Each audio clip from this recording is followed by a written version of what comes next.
There are places in America that don't want you there. Landscapes where the map ends and something much older begins. 6 isolated locations, 6 stories of people who went too far in and found out they weren't alone. Let's begin. There is a place in the American West where the earth gives up, not slowly, not gradually. It simply stops, cracks open, bleaches white, and surrenders whatever moisture it ever held into a sky so relentlessly blue it almost looks artificial. Death Valley, the lowest point in North America, sitting 282 feet below sea level, in the middle of a desert that holds the record for the highest reliably measured air temperature ever recorded on this planet. 130 degrees in the shade, on a thermometer bolted to a ranger station wall. But that number doesn't prepare you for what it actually feels like to be there. The heat in Death Valley is not like the heat anywhere else. It doesn't sit on you. It moves through you.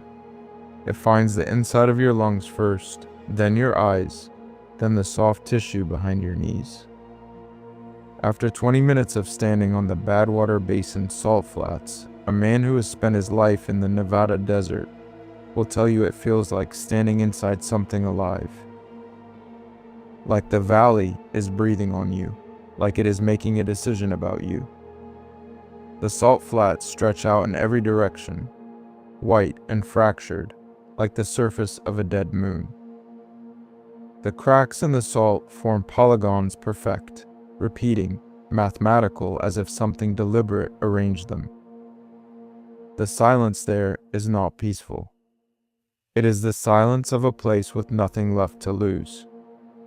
The silence of something that outlasted everything that used to make noise.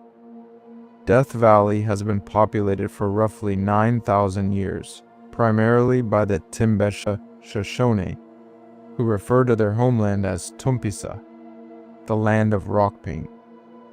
They have survived in this valley through a relationship with it that defies outside logic.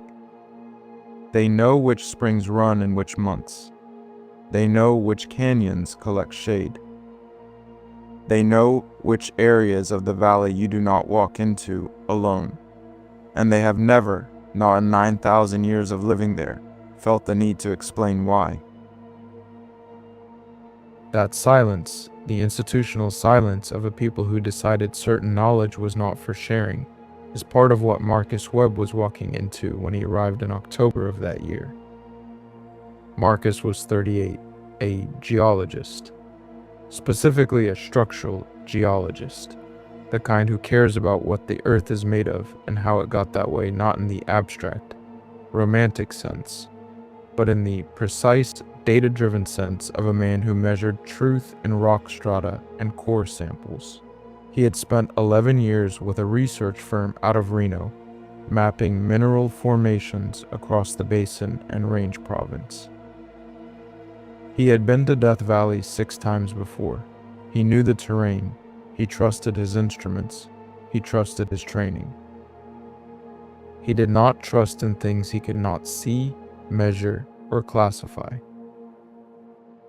His permit was for a 2-week solo survey near Badwater Basin, a set of cave formations that had been photographed from the air but never mapped from the ground. He set up his base camp in a flat section of salt crust roughly 4 miles from the nearest road. He had enough food and water for 3 weeks. He had a satellite communicator. He had a rifle for coyotes and the rare wandering mountain lion. He had been careful. He had been prepared. What Marcus did not understand, what no permit, no satellite communicator, and no geological training had ever equipped him for, was that the valley does not care about your preparations. It cares about your presence. And something in that valley had already taken note of his. The first night was quiet. That's how Marcus remembered it later. Not calm, exactly, but quiet, in the way that makes a person aware of how loud their own breathing is. He made camp efficiently. the way he always did. Tent staked into the salt crust, stove burning, notes organized. His satellite communicator blinking its steady green pulse on the corner of the folding table. A small mechanical reassurance that the rest of the world still existed somewhere beyond the dark. He slept well. He noted that specifically later. He slept well on the first night. It was the morning that changed the register of the trip. He found the tracks at first light, when the salt flats were still pale purple in the pre-dawn, and the air had dropped to the only temperature in Death Valley that feels like mercy. He almost walked past them. They ran alongside the south edge of his camp in a line that continued as far as he could see in both directions. Long, deliberate impressions pressed into the salt crust with a weight that suggested something substantial had made them. He crouched down, pulled out his field notebook, measured. The stride length was wrong.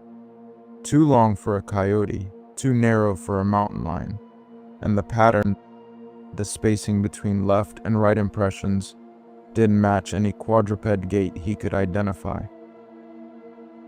There was a quality to the weight distribution in each print that he kept returning to. Most animals, when they move, carry their weight forward. The impressions left by these tracks suggested something that was distributing its weight more evenly, more deliberately, the way a careful person walks.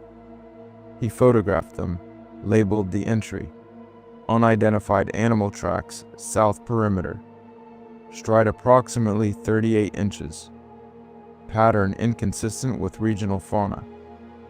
Investigate further. A geologist's note, measured, tidy, already filed away. He spent the rest of the day doing what he came to do, mapping rock formations, collecting core samples, working through the first quadrant of a survey grid with the focused efficiency of a man who knows how to be alone with a task. By evening, he had filled 12 pages of field notes and eaten a hot meal and sat outside his tent, watching the sky do what the Death Valley sky does at dusk, which is turn colors that have no name in any language built for cities. He did not think about the tracks again, not until the second night.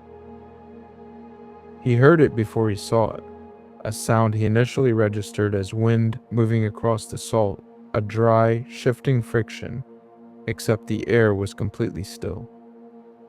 And the sound had rhythm. It was moving. Circling, he realized slowly, the perimeter of his camp. Something heavy enough to leave a sound in the silence, unhurried enough to make no attempt at quiet. He sat up inside the tent, clicked on his headlamp, unzipped the door. His flashlight beam swept a wide arc across the flat ground. Nothing. The beam reached 200 feet in every direction and found only white salt and black sky, and the geometry of his own camp supplies. He was about to dismiss it wind, he had already decided. Just a strange acoustic effect of the basin when the coyote appeared. It was standing at the very edge of his light, maybe 60 feet out. Sitting, actually, perfectly still, watching him with an expression, and he used that word deliberately, later expression, that he said made the hair on his arms stand up before his brain had processed why. He'd seen hundreds of coyotes. They look at you the way all wild animals look at you, with assessment, with readiness to flee, with the particular alertness of a creature that understands it is prey as much as predator. This one was doing none of those things. It was simply watching him with something that felt, and he knew how this sounded, like patience, like it had all the time in the world, like it had been waiting for him to come outside. He picked up a rock and threw it, not close to the animal, just in its direction, a warning. The coyote did not flinch, did not shift its weight, did not even blink, as far as he could tell. And then it walked backward, not a way backward. Retreating without turning, without breaking eye contact, until the darkness swallowed it completely. Marcus sat outside for a long time after that. He did not write a field note about the coyote. He woke on the morning of the third day to find his GPS unit had been moved. This was the detail that broke the system Marcus had built to keep himself calm. The tracks explainable, probably, with enough creativity. The coyote strange, yes, but coyotes are strange animals, and isolation plays with perception. And he knew that. He had read the research, he understood what long solitude could do to a person's pattern recognition. He had filed those incidents in the back of his mind under anomalies and kept working. But the GPS was inside his truck. His locked truck. The vehicle he had checked before sleeping, the doors he had heard click. The windows he had confirmed were sealed against the cold desert night. And the GPS, a handheld Garmin he kept in a mesh pocket on the driver's side door, had been placed on the dashboard, facing the wrong direction, pointed not toward the road back to Furnace Creek, but toward the open flats, toward the dark interior of the valley. Nothing else had been touched. Nothing was missing. The unit itself still worked fine. It was simply pointing somewhere it had not been pointing when he fell asleep. He stood in the early morning light beside the open truck door for a long time, the GPS unit in his hand, not writing anything in his notebook. He was 40 miles from the nearest person in any direction. He put the unit in his jacket pocket and went back to work. Because what else do you do? What else is there? He found the fire ring an hour later. It sat roughly 30 feet from the eastern edge of his camp, in a depression in the salt crust he was certain had been flat ground the night before. Ancient, ash black, the ring had the look of something used over many years. The stones darkened deep into their cores, the kind of saturation that takes generations to achieve. Inside the ring, a bird skull, small and intact and placed in the exact center of the ash with the precision of something deliberate. And beside it, half buried in the gray powder, a piece of denim, torn at the edges, faded to near white, no more than 4 inches square. He did not recognize the denim. He was not wearing denim. He had not worn denim at any point on this trip. He photographed the ring from 6 angles. He photographed the skull. He photographed the denim. Then he walked back to his camp, drank a full liter of water, and sat in the shade of his truck for 20 minutes, staring at nothing. The afternoon was when the heat came back, even in October, and with it the mirages. Death Valley is famous for them the way the superheated air above the salt flats bends light into convincing lies. Pools of water that retreat as you approach. Mountains that float above themselves. Marcus had seen mirages before. He knew what they were. He knew the physics of them. What he saw at noon on the third day, standing motionless on the flats roughly half a mile to the north, was something he could not immediately classify. A figure, upright, tall, too tall, even accounting for the distortion of heat shimmer, completely still. He watched it for several minutes. It did not move. He got into his truck. He drove toward it, which was either the decision of a scientist who needed to identify what he was seeing, or the decision of a man who had not yet allowed himself to be properly afraid. Later, he would not be sure which one it was. The figure resolved, as he got closer, into a rock formation, a natural column of dark volcanic rock rising maybe 12 feet from the flat ground, not unusual in the valley, not uncommon at all. He got out of the truck and stood beside it and felt his heart rate slow and felt something close to embarrassment. Then he put his hand on the rock. It was warm. Not sun-warmed. He knew what sun-warmed desert rock felt like, had felt it 1,000 times. The stored dry heat that bleaches out of stone all afternoon. This was different. This was closer to body temperature, closer to the warmth of something living. And the color of the rock, up close, was wrong in a way he couldn't quantify. Not quite the basalt it appeared to be from a distance. Not quite anything he had a classification for. He pulled his hand away. He drove back to camp. That night the coyote came back. Both of them this time, sitting side by side at the same distance as before, watching him with the same patient stillness that had unsettled him 2 nights ago. He kept his flashlight on them. He did not throw a rock. He was watching when one of them rose. Slowly, without any particular urgency, it shifted its weight backward onto its haunches and then straightened spine lengthening. 4 legs lifting from the ground and stood on 2 legs. For 3 full seconds it stood upright in the beam of his flashlight, tall and wrong and absolutely still. Then it dropped back to all 4s. The 2 animals turned together and walked into the darkness without looking back. Marcus sat outside until the sky began to lighten. He did not sleep. He did not write in his notebook. He had stopped writing in his notebook. He packed in the dark. Not carefully, not the way Marcus Webb packed, which was methodical and deliberate and organized by weight distribution and frequency of access. He packed the way a person packs when the most important thing is to be finished. He stuffed equipment into cases without cataloging it.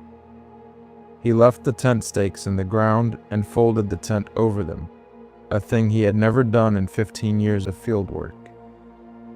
He checked his satellite communicator once, confirmed it was in his jacket pocket, and started the truck. It was 3:20 in the morning. The headlights swept across the salt flat as he turned toward the access road, and he told himself he would not look in the rearview mirror, and he kept that promise for almost a minute before he broke it. There was nothing behind him. The camp was dark and empty and ordinary in the red glow of his taillights. He breathed out. He drove. He made it perhaps a quarter mile before the headlights found the figure in the road. It was standing directly in his path, not at the edge of the road, in the center of it, in the tire tracks pressed into the salt by his own truck over the past 3 days, and the only way in or out of this part of the basin.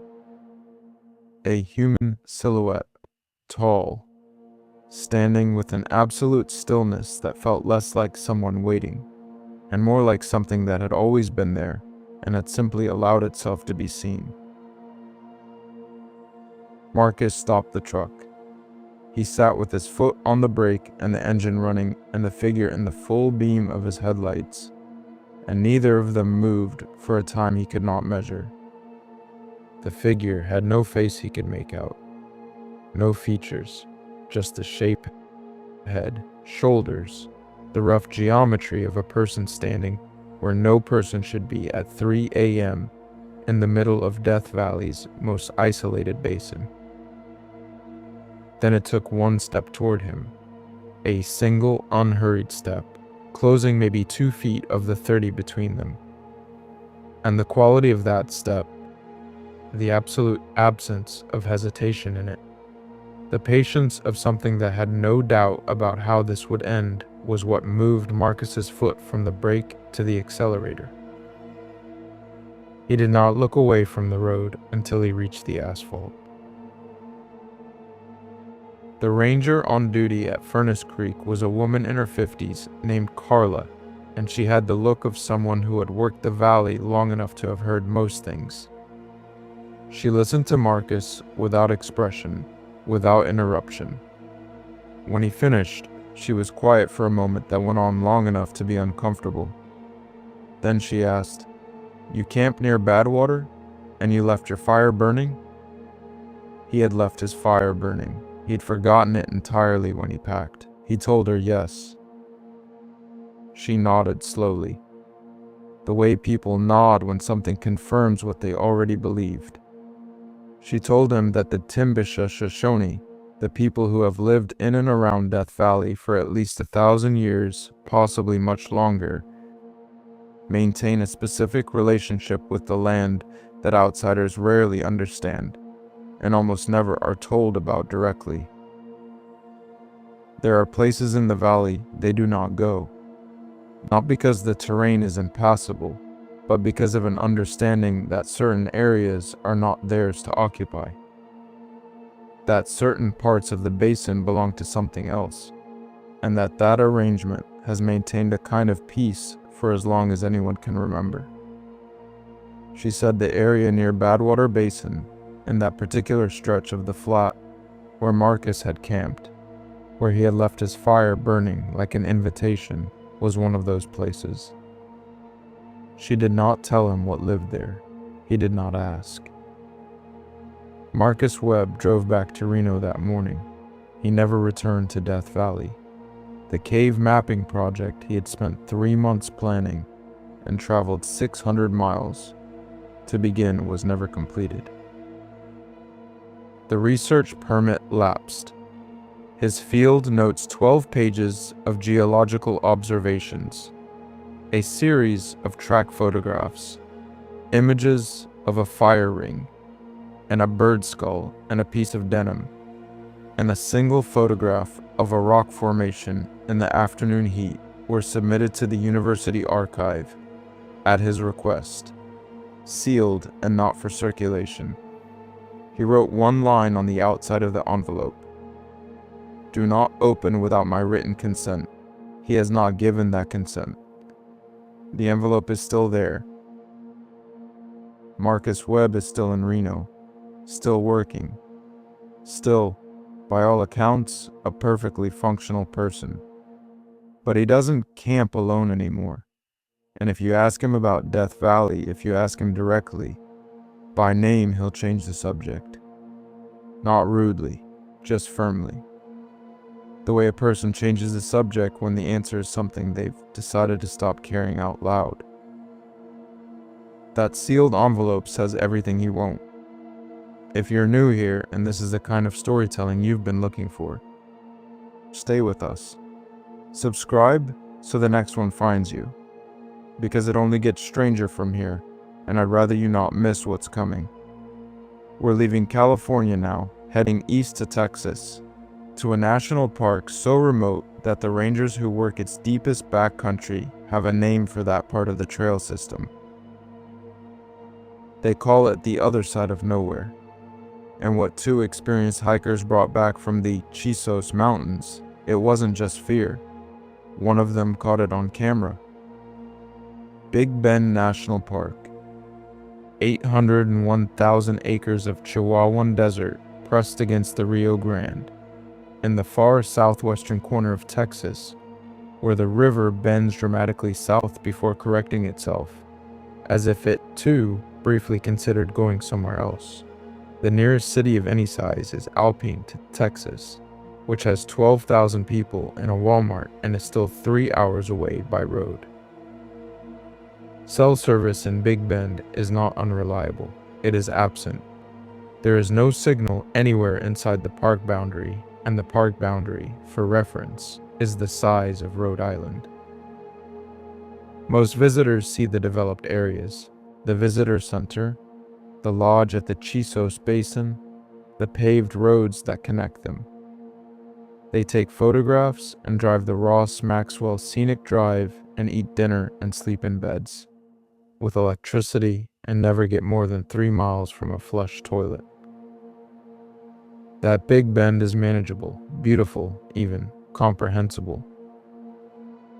The backcountry is something else.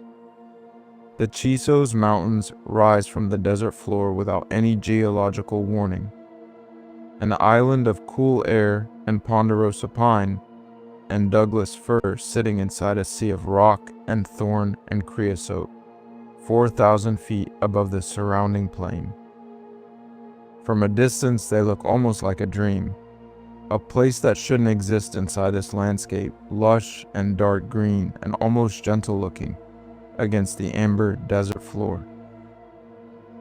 Hikers who have done the South Rim route describe the approach to the high country as something close to disorienting, the sense of entering a space with its own weather, its own rules, its own particular quality of silence that has nothing to do with the desert below. The Chisos Basin sits inside a volcanic caldera. The mountains form a near-complete ring around it. Once you're inside, you can go a full day on trail without seeing the desert on the other side of the walls, without any reminder that the rest of the world exists. Delia Voss knew all of this before she arrived. She was 29, a physical therapist from Austin, who had been hiking since she was 8 years old. She had summited 2 14ers in Colorado and done the full enchantments in Washington, and spent 11 days on the Havasupai Trail system in Arizona. She was not a casual outdoors person. She was the kind of person who reads the research before she buys the gear, and reads the land before she walks it. She had been planning this trip for 7 months. Tomas Guerrero was 31, a structural engineer, and he had been following Delia into wilderness areas for 4 years with the cheerful willingness of someone who genuinely loves being outside but trusts his partner to do the navigation. He was funny in the way practical people are funny, dry, observational, not given to dramatics. He did not believe in things he couldn't draw a load-bearing diagram for. They had permits for a 6-day backcountry route that pushed deep into the South Rim area, one of the more remote sections of the park, where the trail thins and the distances between water sources grow long, and the only sound is wind and the occasional creak of a hawk riding the thermals above the canyon walls. Delia told Thomas on the drive in from Marathon that something felt off to her. She couldn't name it. It was a feeling, she said. Just a feeling. He smiled and reached across the center console and squeezed her hand. "You always feel that way the first day," he said. She nodded. She let it go. She did not tell him that this time felt different from the first day. That whatever she was feeling, it hadn't started when they entered the park boundary. It had started the moment she looked at the mountains. The first day on trail was everything they had come for. The South Rim route climbs through the Chisos Basin and into the high country, through a series of switchbacks that feel like ascending into a different atmosphere. The air cools, the desert scrub gives way to pine, and somewhere around 6,000 feet, the sky opens up in a way that makes a person stop walking just to look at it. They made camp at a designated site near the upper basin, cooked dinner while the sun dissolved into the desert below them, and fell asleep with the particular contentment of people who have earned their exhaustion. Day 2 was when Delia heard the voice. They were dropping into a canyon section of the trail, a narrow passage between walls of ochre and rust-colored rock, where the path turned to loose shale and the sound of their footsteps bounced back at them from every direction. Tomas was ahead, picking the line through a tricky section of scramble. Delia was a few minutes behind, moving carefully, when she heard it. Spanish. A single voice speaking in Spanish, somewhere below and to her left. Not shouting, speaking. Conversationally, at a normal volume, clearly and close enough that she thought for a moment there was another hiker in the canyon below the trail. She stopped, called out. "Hello? Hola?" Nothing. She waited. The canyon offered back only the sound of wind moving through the gap above her, and the faint scrape of Thomas's boots on rocks somewhere ahead. The voice had been close, 20, 30 feet at most. She had heard the rhythm of it, not the words, but the cadence, the particular stop and start of someone in the middle of a sentence. There was no echo to it, no reverb from the canyon walls. It had come from a specific point in space and then stopped. She told Tomas when she caught up to him. He turned around and looked back at the canyon and said someone was probably hiking below the trail on a cross-country route. It was loud in the backcountry, probably just the acoustics making it sound closer than it was. She nodded, said nothing else. That night was cold. They were camped on a flat bench of rock above the canyon, in a spot with a long view to the south toward the Rio Grande. The moon was nearly full, which was why Delia was not afraid of the dark when she woke at just past 2 a.m. to the sound of breathing outside the tent. She lay still. The breathing was close, no more than a foot or two from the tent fabric, on her side of the tent, low to the ground. Controlled, patient. Not the fast, shallow breathing of an animal that has startled itself. The deep, measured breathing of something that was entirely at ease with where it was. She reached for Thomas's arm without speaking. He woke immediately. He had always been a light sleeper, and she felt him go still beside her as he heard it too. Something large shifted its weight on the other side of the fabric. The tent was a single wall design, thin enough to admit moonlight, and the shape that moved across the outside of it blocked that light completely. Whatever was there was big enough to shade the entire side panel of a 4-person tent. Then it was gone. Not moving away, simply gone. One moment the moonlight was blocked, and the next it was streaming through the fabric again, and the breathing had stopped, and the night outside was completely still. Neither of them slept again. In the morning, Delia walked the perimeter of the camp. She found the prints 20 minutes before Tomas came out of the tent. They circled the camp in a continuous loop, heavy, deep impressions pressed into the thin soil, each one oriented the same way, facing inward, facing the tent. She measured one against her own boot, and it was significantly larger, longer, and wider, with a weight distribution that compressed the front of the print deeper than the heel in a way that matched no animal she knew. She counted the prints. The circle was complete. Nothing had entered the camp and nothing had left it. The javelina was on the far side of the camp's western edge, just beyond the last print in the circle. It was a full-grown adult, 80 pounds or more, and it had not been eaten. It had not been mauled or torn. It was simply dead, laid on its side with its 4 legs folded underneath its body in a position no animal falls into on its own, in the neat and deliberate arrangement of something that had been placed, with intention, with care, almost. Tomas came out of the tent, saw Delia's face, and stopped asking what was wrong before he finished the question. He looked at the javelina. He looked at the circle of prints. He didn't say anything about acoustics. They discussed leaving that morning, seriously, practically, with the map spread out between them and Tomas tracing the shortest route back to the trailhead with his finger. 4 hours if they moved fast. They could be in the truck by early afternoon. They could be in Alpine by dinner, in a motel, with a door that locked and a television and cell service. Delia said yes immediately. It was Tomas who hesitated.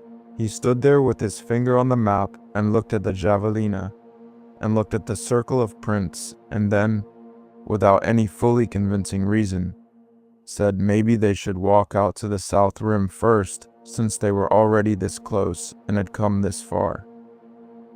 One more day.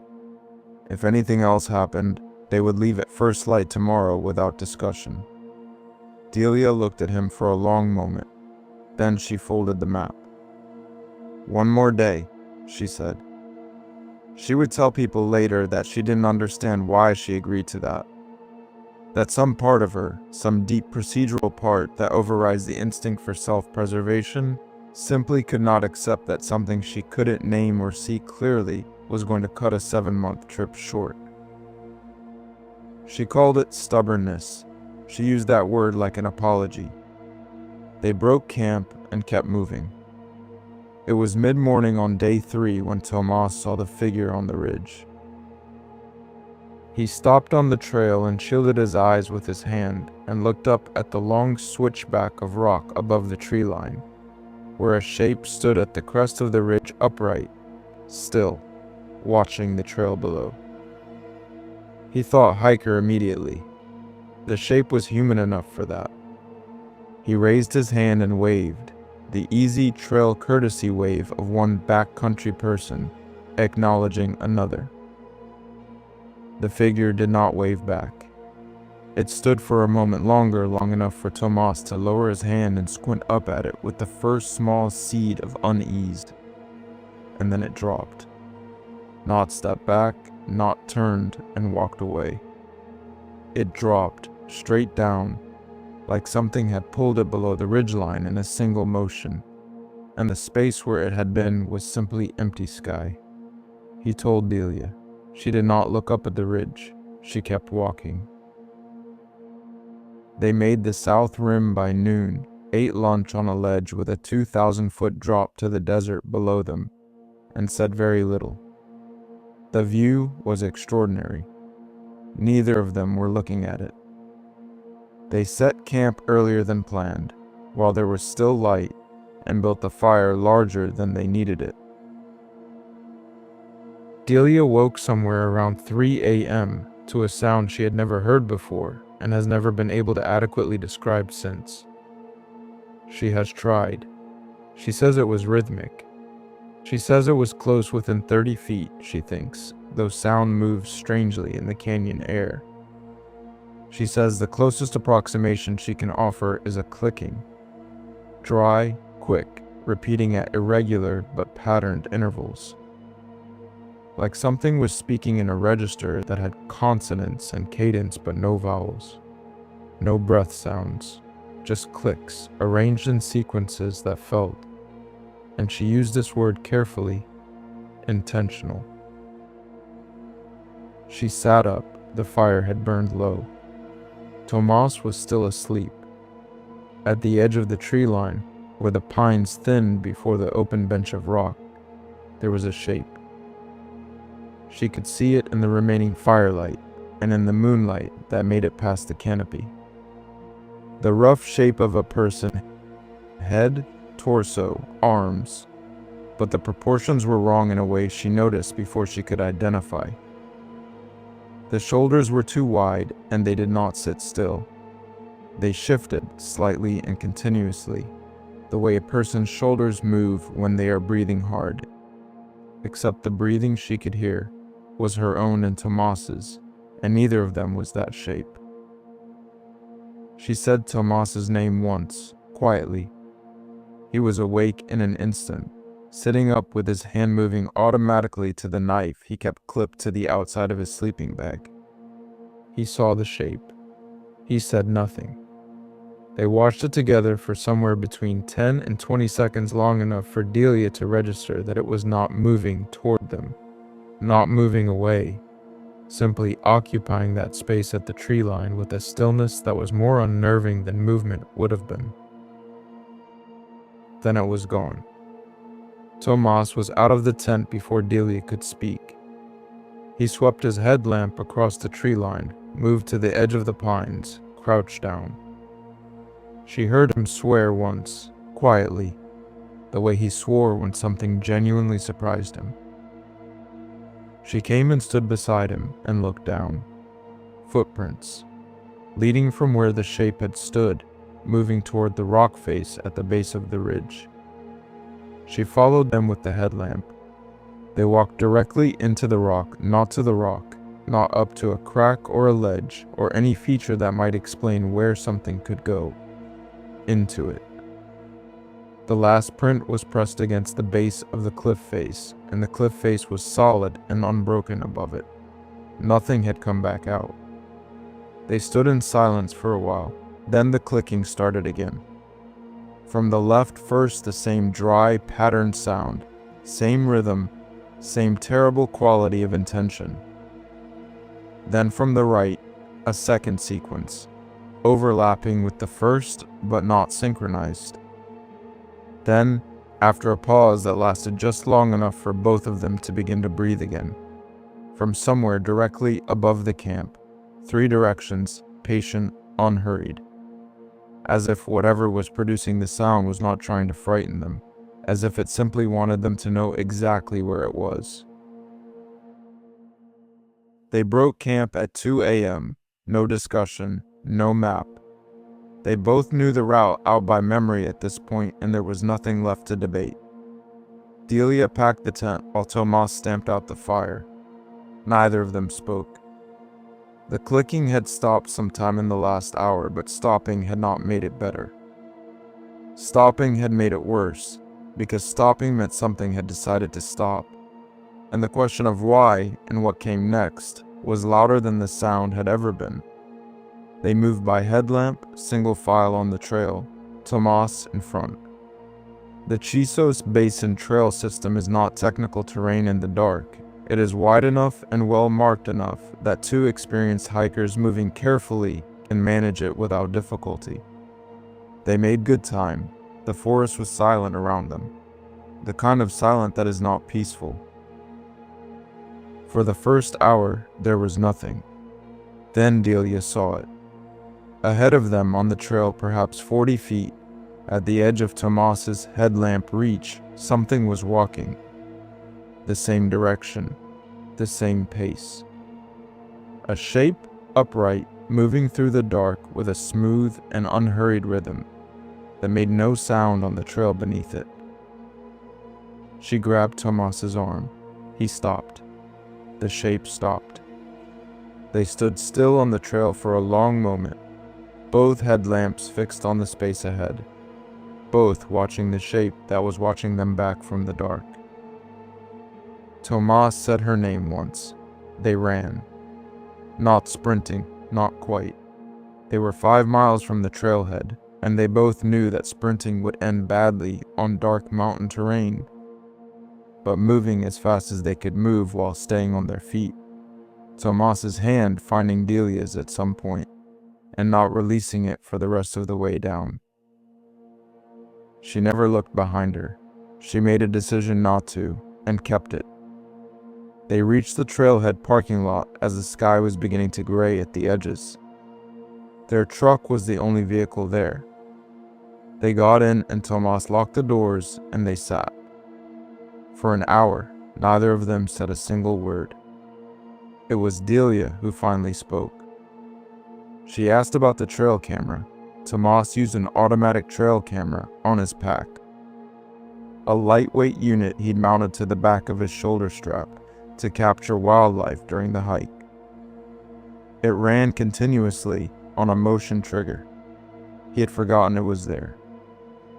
He pulled up the images on the small screen with hands that were steadier than they had any right to be. Most of the night frames were empty trail and dark trees. Then, 47 minutes after they'd broken camp behind them on the trail, where nothing should have been, facing the camera, there was a shape, vaguely upright, vaguely the size of a large person. The eyes, if they were eyes, caught the infrared light of the camera in a way that eyes don't. Not a white reflection, something the wrong color, something between amber and nothing. Tomas stared at the image for a long time. Then he deleted it. Delia did not tell him not to. She understood. There are things you hold on to and things you let go of, and the difference is not always about evidence. Sometimes it's about what you can afford to carry. They never filed a park report. They never posted about the trip online. They have returned to every other trail system they have ever loved. They have not gone back to Big Bend. He deleted it because keeping it would cost more than the knowing was worth. That's what these places do. They leave you with things you can't share and can't put down. Subscribe if you haven't. We have 4 more, and they don't get lighter. Utah next, the Uinta Mountains, a retired Army Ranger. 20 years in those mountains alone. And then one October, something spoke to him in his dead wife's voice. The Uinta Mountains run east to west. That single geographic fact is stranger than it sounds. Every major mountain range in the contiguous United States runs north to south. The Rockies, the Cascades, the Sierra Nevada, the Appalachians. The Uintas are the only exception. They sit in northeastern Utah at a right angle to every other range on the continent, as if whoever laid them down was working from a different set of instructions. Kings Peak, the highest point in Utah at 13,500 feet, rises from a massif so broad and remote that you can walk for 2 full days in any direction from the summit without crossing a road. In fall, the Uintas turn in a way that experienced hikers talk about for years afterward. The aspen go gold all at once across the lower slopes, thousands of acres shifting color in the space of a week. The yellow so saturated it looks artificial against the dark green of the high timber above. The air at elevation comes cold and clean and thin, carrying the smell of spruce and decomposing leaves and the particular mineral quality of high country water. Elk move down from the peaks in the cooling weather, their calls rolling through the timber in the early morning like something between language and music. It is one of the most beautiful places in the American West. It is also a place the Ute people, whose territory encompassed these mountains for centuries before any map was drawn of them, will not enter in certain areas. Not because of the terrain. The terrain is manageable for people who have lived and traveled in it for generations. They stay out because of an understanding that has been held so long it no longer requires explanation. That certain zones within the Uintas are occupied. That something in the high country above a specific elevation in a specific stretch of ridgeline that the Ute have never assigned a name to has a prior claim to the land that predates and supersedes any human presence. They don't discuss this with outsiders in detail. They don't need to. The practice of avoidance is passed down with the same matter-of-fact certainty as any other essential knowledge. You don't go there. That is the whole of it. 20 miles to the south, just outside the mountain range's boundary, sits the Uinta Basin, home to a property that has carried the name Skinwalker Ranch since the 1990s.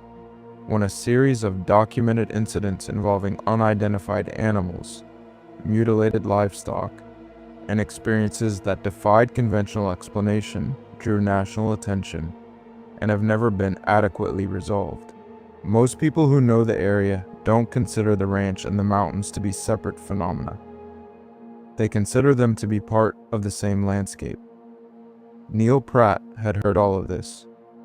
He was 44 years old, a retired Army Ranger who had spent 12 years in service and come home to Salt Lake City with the particular stillness of a man who has learned to keep his reactions proportionate to actual threat.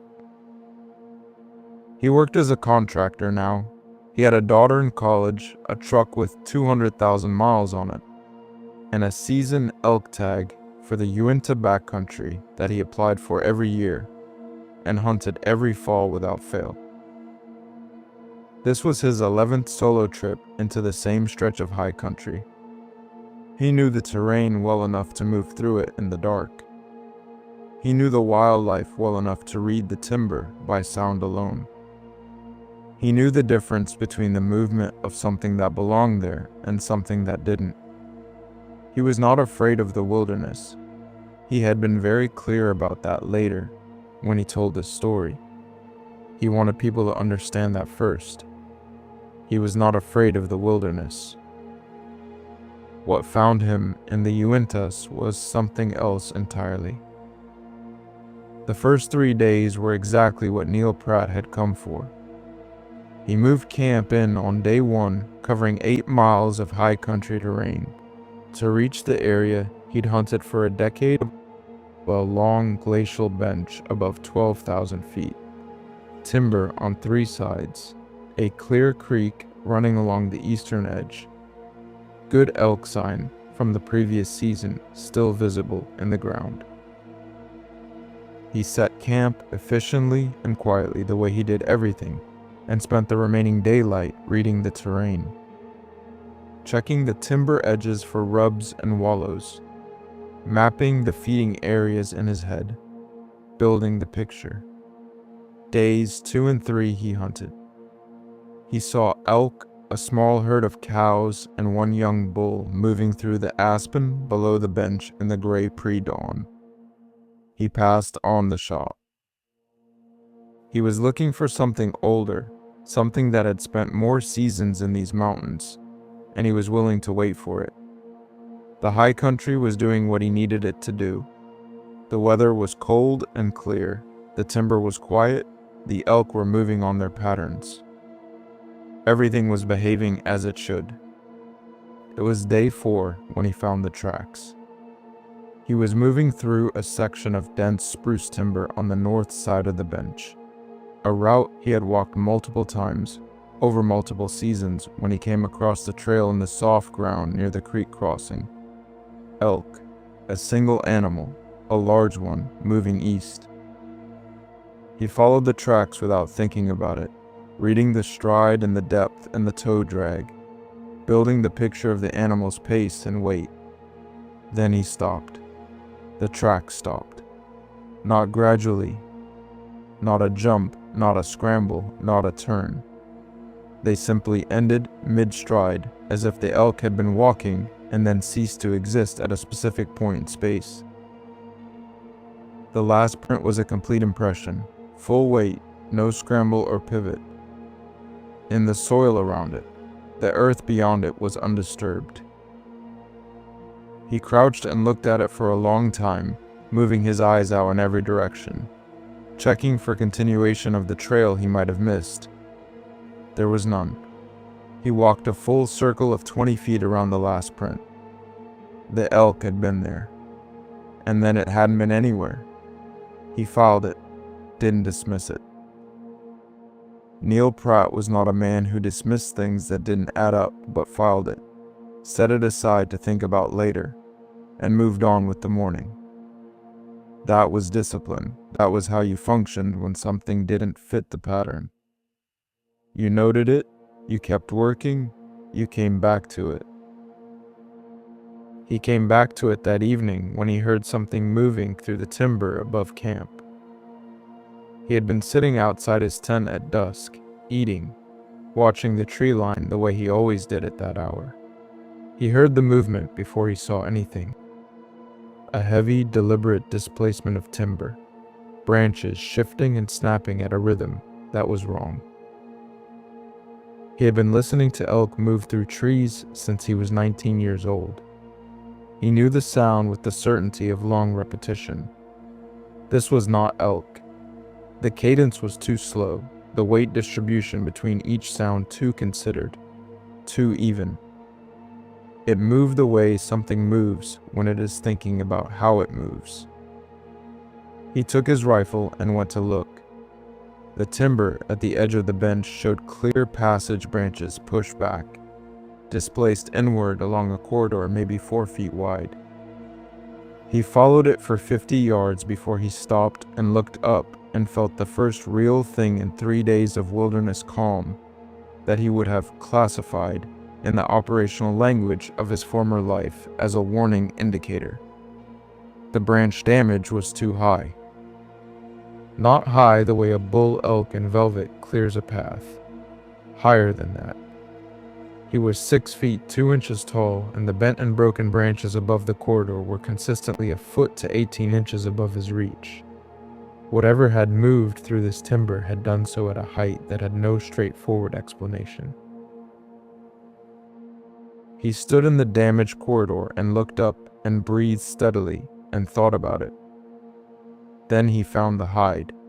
It was hanging from a spruce branch at approximately head height, his head height, on the right side of the corridor. A deer hide, complete, or nearly so, the full skin of a white-tailed doe, carefully removed in one piece, no tearing at the edges, no butchering marks. Not drying, not displayed, just hung with a precision that suggested it had been placed rather than thrown. The inner side faced outward. It turned very slightly in the cold air. Neil stood in front of it for a while. Then he went back to camp, added wood to the fire, and sat with his rifle across his knees until the timber went fully dark. He woke on the 5th night without knowing why. Not gradually, not the slow surfacing of a light sleeper adjusting to a sound. He went from sleep to full wakefulness in a single instant, the way he used to wake in the field, which was a faculty he thought he had mostly lost in the years since he came home. His body had remembered it before his mind caught up. He lay still, controlled his breathing, listened. The camp was quiet. The creek ran at the eastern edge. The wind moved through the upper timber in low, slow waves. All of it familiar, all of it correct. And then, through the mesh panel of the tent, he saw it. A shape at the edge of the camp. Standing in the gap between the tent and the tree line, in the open space he always left clear, a practice from his service years, a habit of keeping sight lines unobstructed. The shape was close. Close enough that he could see it was not an animal, or at least not an animal in any configuration he had a name for. It stood on 2 points of contact with the ground, which should have made it a person, except the proportions were wrong in ways he couldn't immediately catalog in the dark, and chose not to spend time trying to. It was simply there, standing with an absolute stillness that no living thing sustains naturally, not even a trained one. He moved his right hand to the rifle beside him. Without looking away from the mesh, the shape tilted its head. It was a small movement, almost casual. The particular angle of something orienting its attention, recalibrating its focus, the way a person tilts their head when they are about to say something. And then it did. A sound came from it from outside the tent, from the shape that arrived in his ears as a human voice, clear and close and entirely without distortion. It said his name, one word, his name. In a voice that had no one attached to it, not a voice he recognized, not a gender he could place, not an accent or a quality he could describe afterward, except to say that it was human and that it knew him, and that hearing it from that shape in that dark was the most frightening thing he had experienced since a particular night, in a particular country that he doesn't discuss with anyone. He fired once into the tree line behind the shape. The sound of the shot was enormous in the alpine silence. When it faded, there was nothing. The shape was gone. The tree line was dark and motionless. He lay in the tent with the rifle across his chest and did not close his eyes again until the sky lightened 4 hours later. In the morning, he found the marks around the camp perimeter. He had expected, if anything, to find approach marks, tracks, or disturbance leading toward the tent, toward him, the way a predator closes on a target. What he found instead were drag marks leading away, starting at the edge of the camp on 3 sides and moving outward into the timber, as if something had retreated, had been at the perimeter and pulled back. Not once the marks on each side indicated multiple passes, back and forth, over the course of the night. Whatever it was, had spent the hours of darkness moving around the edges of his camp and then withdrawing. He stood in the cold morning light and looked at the pattern of it, and felt a shift in his understanding of the situation that was, in some ways, more disturbing than the fear of the previous night. It wasn't moving in on him, it was pacing, circling, monitoring, moving with him through the mountain and making no attempt to close the distance, which meant it wasn't hunting him in any conventional sense. It was doing something else, something that required proximity without contact. Something that had been continuing, he now realized, since long before night 5. Possibly since day 4, possibly longer. He had not been stalked into the mountain, he was being followed out of it. He stayed one more night. He has never been able to explain why satisfactorily to anyone who has asked. The closest he comes is to say that leaving in daylight after a single incident felt, by some standard, that his training had built into him, like the wrong response. Like it was what the situation wanted him to do. He stayed because he was not going to be moved by something he didn't fully understand. That night, the voice came back. He was awake, sitting outside the tent, fire burning, rifle in his lap. The timber around the camp was silent, no wind, no creak sound, nothing. The silence had the texture of held breath. Then, from the tree line to the north, his wife's voice said his name. Not a voice like his wife's voice, not similar, not reminiscent, not the kind of resemblance a frightened mind manufactures in the dark. Her voice, the exact pitch of it, the exact way she had always said his name, with the slight emphasis on the first syllable, the particular warmth she put into those 4 letters that he had not heard in 6 years and had not expected to hear again in this world. Carol had died of a cardiac event in February 6 years ago, in the kitchen of their house in Salt Lake City, and her voice had lived since then only in the parts of his memory he visited carefully and not often. It was coming from the tree line of the Uinta Mountains at 2 in the morning. He did not call back. He did not move. He sat with his jaws set and his hand steady on the rifle, and he listened to it say his name one more time, and then once more after that, each time in exactly her voice, and he did not break. He was a man of considerable discipline, and he did not break, but he wept.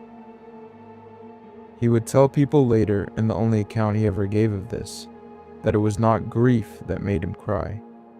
He was past grief, or had thought he was. What broke through his discipline that night was something colder than grief and harder to name. The understanding that whatever was in the timber had learned her voice from somewhere. That it had that voice because it had encountered something that carried it. And what that meant about what had happened to that thing.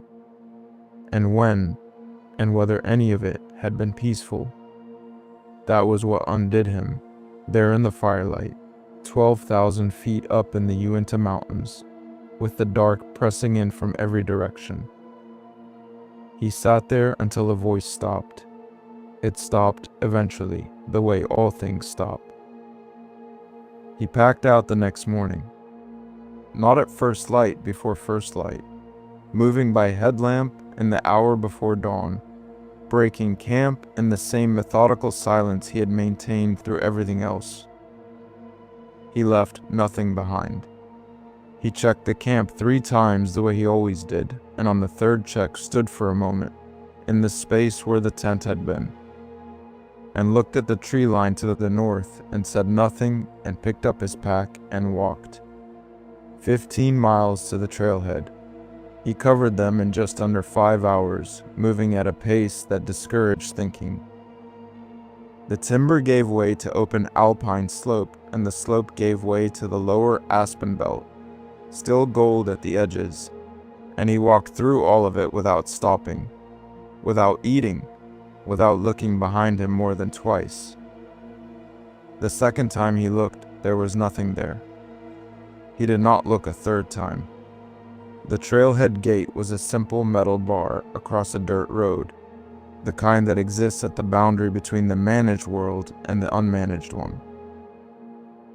When he reached it, there was a man standing near it.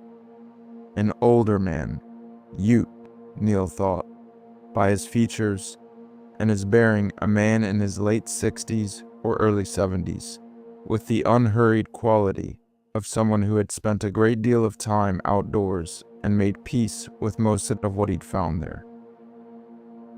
He was placing something at the base of the gate post, small bundles tied with cord, the kind of offering that gets made at thresholds in cultures that still understand what thresholds mean. Neil stopped. He did not know what to say, so he said nothing. The elder straightened and looked at him. Not a quick assessment, a long look, the kind that takes something in rather than simply observing it.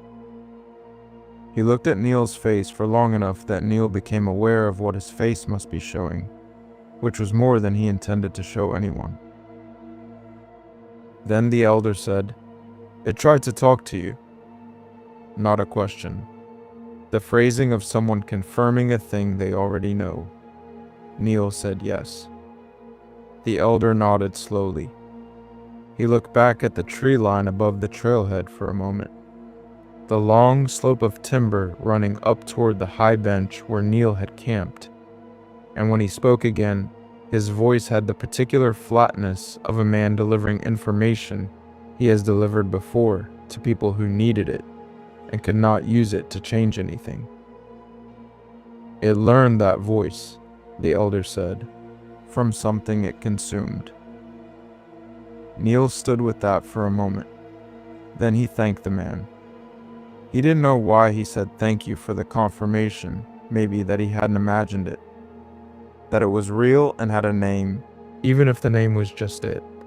Even if the explanation offered no comfort at all, and in fact subtracted comfort from the universe rather than adding any.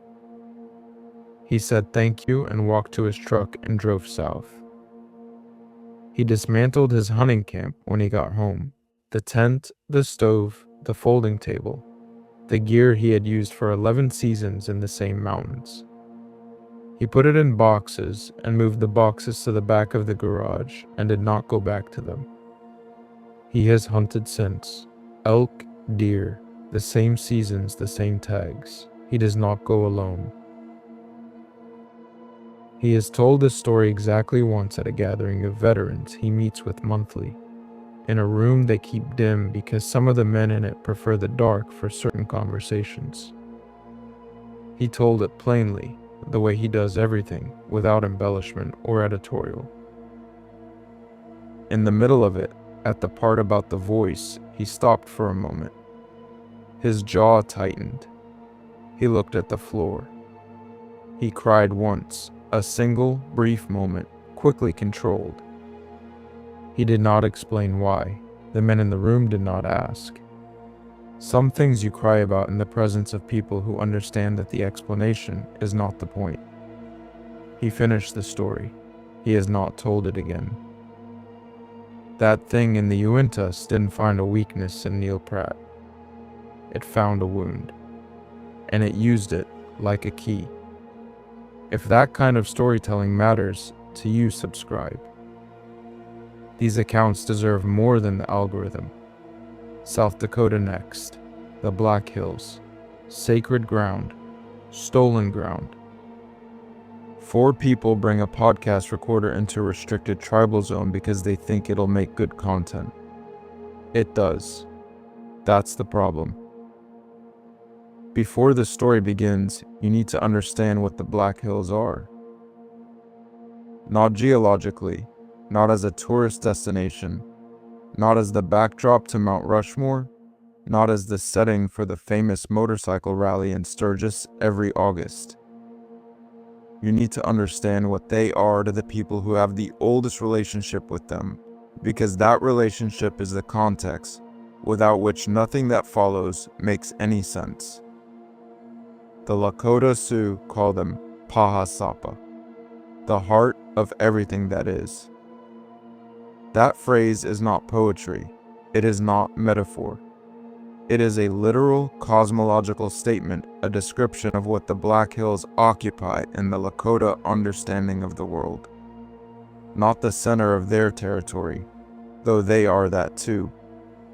The center of everything, the place from which the world radiates outward. The spiritual axis around which all of Lakota existence is organized.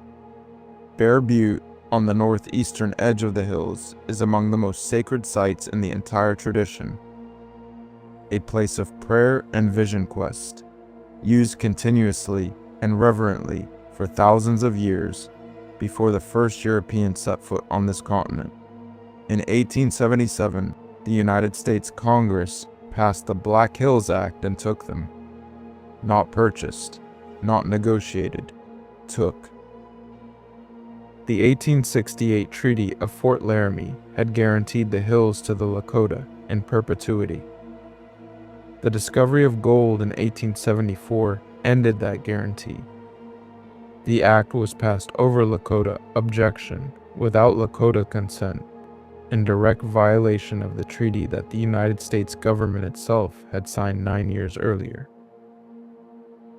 The Supreme Court ruled in 1980 that the taking had been illegal, that the United States owed the Lakota Nation compensation. The Lakota refused the money. The offer currently sits, accumulated with interest, at over $1 billion. They have not touched it. They want the land back. They have wanted it back every day for 150 years, and they have not stopped wanting it. And the land has not stopped being theirs in any sense that a people who understand the concept of sacred ground would recognize as legitimate. The Black Hills are simultaneously one of the most visited tourist destinations in the American West and actively contested stolen territory. Both of these things are true at the same time. Most visitors to the hills are aware of one of those facts. Into this came Jason Mercer. He was 26, a communications major from the University of South Dakota, finishing his senior year in Sioux Falls. And he ran a podcast called Dark Current with 3 of his friends, Kyle Abbott, Priya Desai, and a young man everyone called Reef, whose real name was Reginald, and who had the camera equipment and the van and the willingness to drive anywhere. The podcast had 11,000 subscribers, a decent production quality, and the particular brand of irreverence that performs well with audiences who want to feel that nothing is too serious to be made into content. They had read about Bear Butte online. They had read that it was actively used for Lakota ceremony and that certain areas around it were restricted to non-tribal members. And they had read this in the specific way that some people read warnings as a description of what makes a location interesting, rather than as a reason to stay away. Jason had a bit planned. He was going to stand in the restricted zone and call out the Skinwalker. He thought it would be funny. He had written notes for it. They drove up from Sioux Falls on a Friday evening with a tent and 3 days of supplies and the recording equipment, and the absolute confidence of people who have never been in a place that was genuinely indifferent to their presence. They set camp at dusk. By midnight, none of them were laughing. They set camp efficiently, the way young people do when they're excited about something, with a lot of noise and movement, and opinions about where the tent should go and what angle the camera needed to face the fire. The rock formation they'd chosen as their backdrop was a good one. Dramatic. The kind of thing that looked like something on video, which was the primary criterion by which all decisions on this trip were being made. Kyle did the bit while Reef filmed it. He stood at the edge of the restricted zone marker, a simple wooden post with a sign they had clearly walked past to get here, and addressed the camera with the practiced ease of someone who had done this 100 times. He talked about skinwalkers. He talked about what he'd read online. He gestured at the landscape around him with the particular confidence of a person who finds the things that frighten other people mostly amusing. Then, at the end, he spread his arms wide and said loudly to the darkening hills around them, "All right, come on out. We're ready for you." He held the pose. The hills gave back nothing. Kyle grinned at the camera. Reef laughed behind it. Jason marked the timestamp in his notes for the edit. Good content. They made dinner and built the fire up and talked about what they were going to call the episode and who was going to do the intro and how many downloads this one was going to get. The fire was bright and the sky above the Black Hills was extraordinary. The stars there, away from city light, have a density that cities make people forget is possible. Priya lay on her back on top of her sleeping bag and looked up at it and was quiet for a while, which was unlike her. When Reef asked what she was thinking, she said nothing, just that it felt strange out here. Not scary, just strange, like the ground was paying attention. Nobody engaged with that. It was Jason on first watch when the fire changed. He saw it clearly, not a flicker, not a play of the light. The flame went pale, blue-white, the color of a gas burner, for approximately 3 seconds, then it returned to orange without explanation. The wood was the same wood. The wind, of which there was very little, had not shifted. He looked at it for a moment, then looked around the camp, then looked back at the fire. He did not write it in his notes. He did not wake the others. He filed it the way people file things they don't have a category for, under probably nothing, and kept watching. The drumming started at around 11 p.m. Distant. To the north, he thought, though sound moved strangely in the hills and he couldn't be certain of the direction. A slow, steady percussion, not the driving rhythm of something ceremonial, but the patient, repetitive beat of something that was simply marking time. He told himself it was sound carrying from the campground on the other side of the hill. He told himself it was wind moving through rock formations in a particular pattern. He told himself a lot of things in the quiet way a person argues with themselves when they don't want to examine what they're actually hearing. The drumming did not stop for 2 hours. At some point past midnight, his watch ended and he woke Kyle without mentioning the drumming or the fire. He went into the tent and lay down and closed his eyes and was almost asleep when Kyle screamed. Not a shout. A scream short, sharp, the involuntary sound of something that bypasses processing entirely and comes directly from the body's most fundamental understanding of threat. Jason was out of the tent before he had consciously decided to move. Reef right behind him. Both of them into the cold night air where Kyle was standing 2 feet from his tent, with his back to the nylon, pressing against it, pointing at the mesh window with a hand that was shaking badly. He said he had been lying there, almost asleep, when he became aware of something on the other side of the tent fabric. Close. And then he had looked at the mesh panel and there had been a face. Not a human face, an animal's face, broad, dark-furred, the wrong shape for anything he could name. But the eyes. He kept coming back to the eyes. Human eyes, he said. Not like an animal's eyes in the dark. The eyes of a person looking in at him from the outside of a tent in the Black Hills at 1 a.m., set inside a face that had no business having them. It had been close enough that its breath had fogged the mesh. The fog mark was still there. Reef pointed his phone flashlight at the tent panel. The condensation was real, a faint, circular cloud of moisture on the outside of the mesh, at exactly the height a face would leave it. Nobody made a joke. In the morning, Jason wanted to stay. He laid it out practically, standing by the cold fire ring with his coffee, the way he framed everything as a cost-benefit analysis, as a content decision. What they had was already extraordinary. The fog mark on the tent, Kyle's account. The drumming Jason had heard on watch that he now told the others about, which he hadn't mentioned the night before because he'd been trying not to feed panic.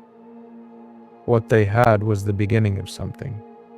If they left now, they had a night of weird sounds and one frightened person. If they stayed, if they documented, if they captured anything further. Kyle said he would stay. His voice was steadier than his face. Priya said nothing. She was sitting on her sleeping bag at the edge of camp, wrapped in a jacket too large for her, looking out at the hills. She had the quality of someone listening to something the others couldn't hear.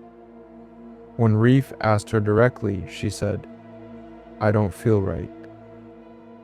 When he asked what she meant, she said those same 3 words again, slower, as if the repetition was the explanation. "I don't feel right.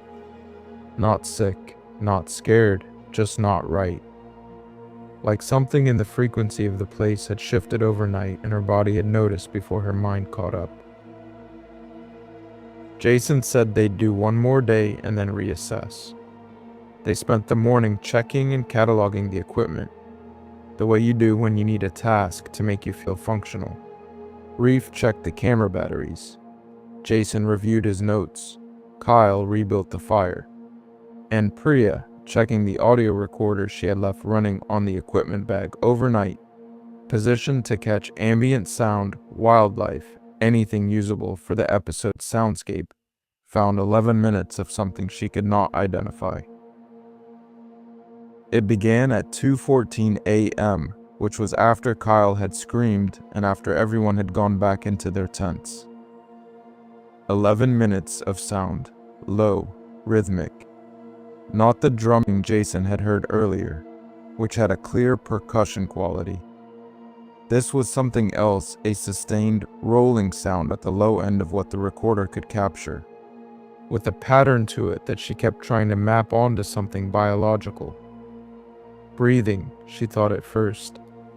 But breathing has a ratio.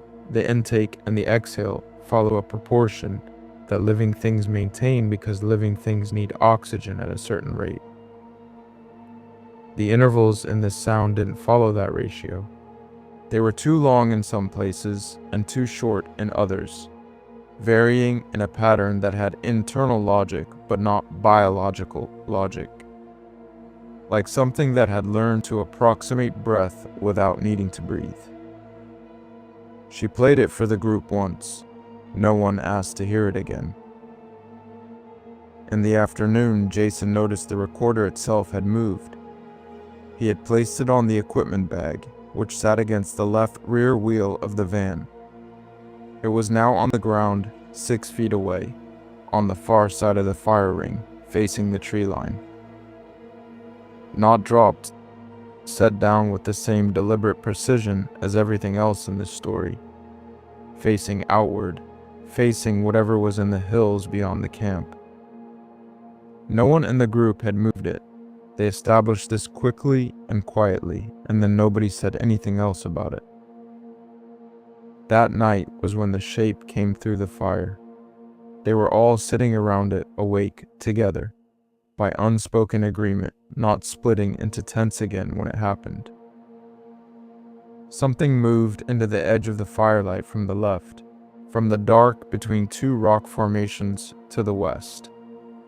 A shape, upright, moving east across the camp's perimeter, not toward the fire, not away from it, simply crossing their light as if it were crossing a road.